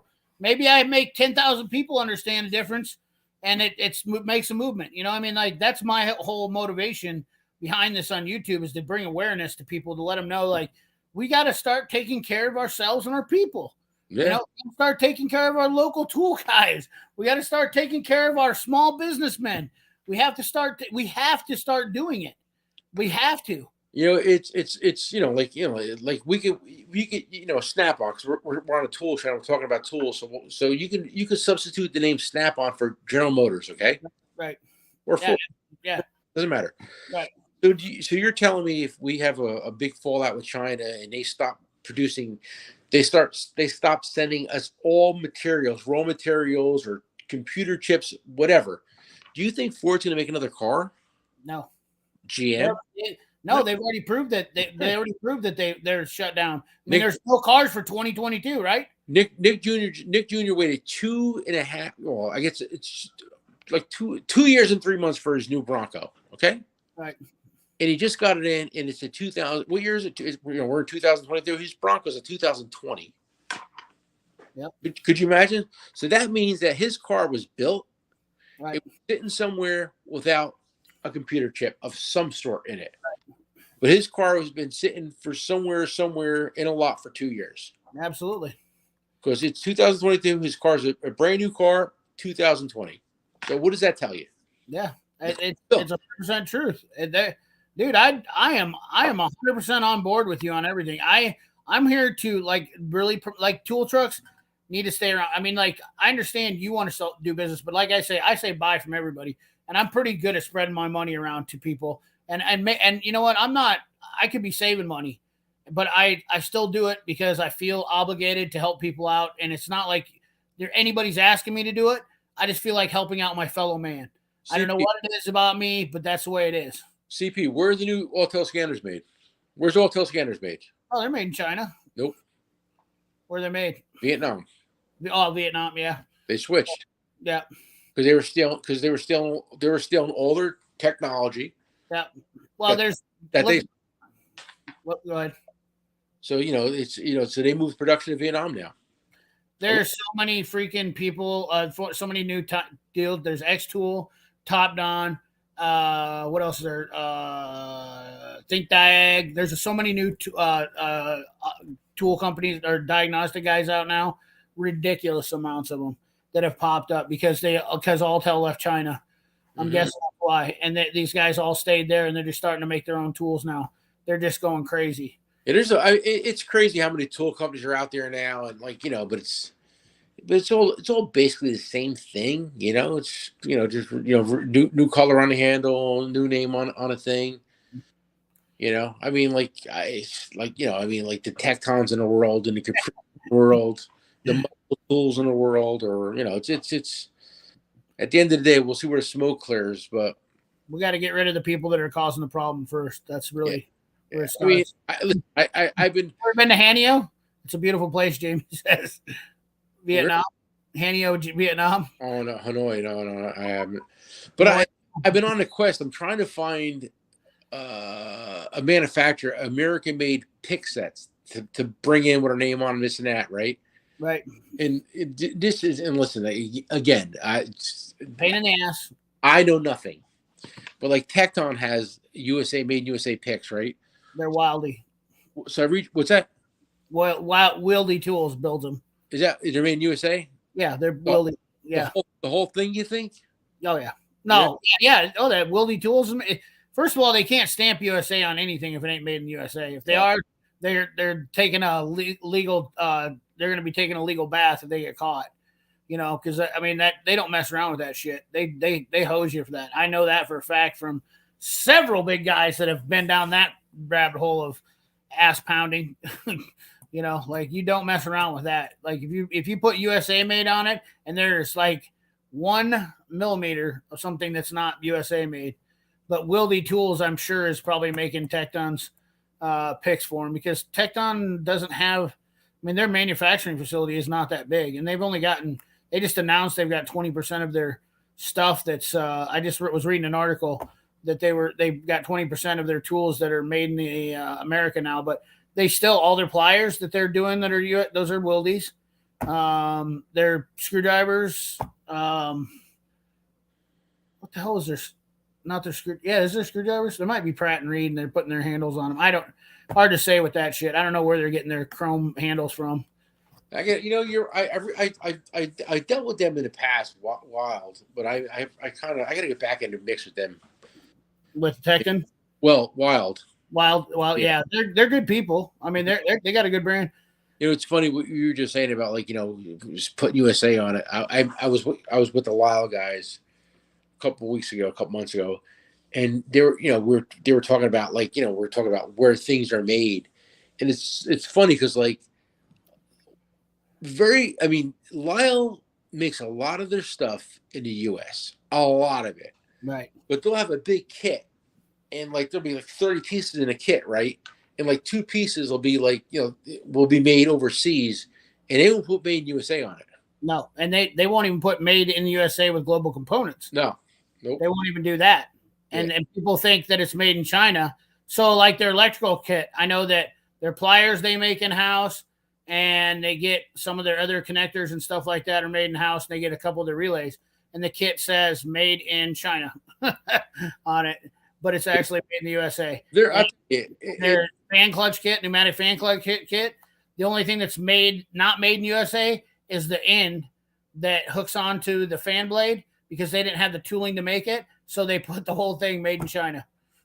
Yeah. I mean, and I got to do it. I really got to do a YouTube video on that one day. Lyle is probably one of the best, most stand-up company in the country. Absolutely. They are a family-owned business. They are a proud Iowa company, and they make most of their stuff in-house on their property. Yep, they don't bullshit. They've got a good. I'm going to do a tour of the factory here pretty soon. Yeah, they really, really are. I mean, I've hung out with them guys. I shot craps at one of them. I don't want to say which one it was, but I shot crap. It was so funny. I'm not going to say who his name was, but we're shooting craps, right? And he lost $200. And he's like, "That's it. I'm done. I can't lose any more money." I'm like, "Yo, fucker, your last name's Lyle. You'll be fine." I know who that was. Hey, but you know what? That's how I am too. That's the Iowa people right there in a nutshell. I don't think a lot of us aren't big gamblers, especially if we got businesses and whatnot. I hate gambling because you know why? I hate losing money, and I lose money all the time. So I hate losing money. I never gambled in my life until the last few years, and I love playing craps. I'm gonna get. I hit the casino last week. I didn't do so good though, but it's all good. It'll work out in the end. If you got the money, if you got the money to spend, I guess that it's not that big a deal. But I personally, I can't. I cringe if I lose $500. I lose my mind. I can't sleep that night. I got problems. I'm losing weight. Maybe that's what I should do is gamble more. So, but anyway, I think we should wrap this up because we've been on for 3 hours, and I'm ready to call it. We had a kick-ass stream though. Thank you very much for putting me on tonight. I had a good time. Thank you for coming on. I think we solved a lot of the world's problems. We did. Okay. And my open invitation is: if you have an idea to make a tool, let's go. Let's come up with something and change the industry. And hey, man, you know, I think it was good. You know, I unfortunately I missed a lot of the comments. I'm working with my phone. Oh, dude, there was a lot of comments. You know, guys, if I missed you, I'm sorry. I don't think I was avoiding you. It's just I couldn't like. Boom, boom.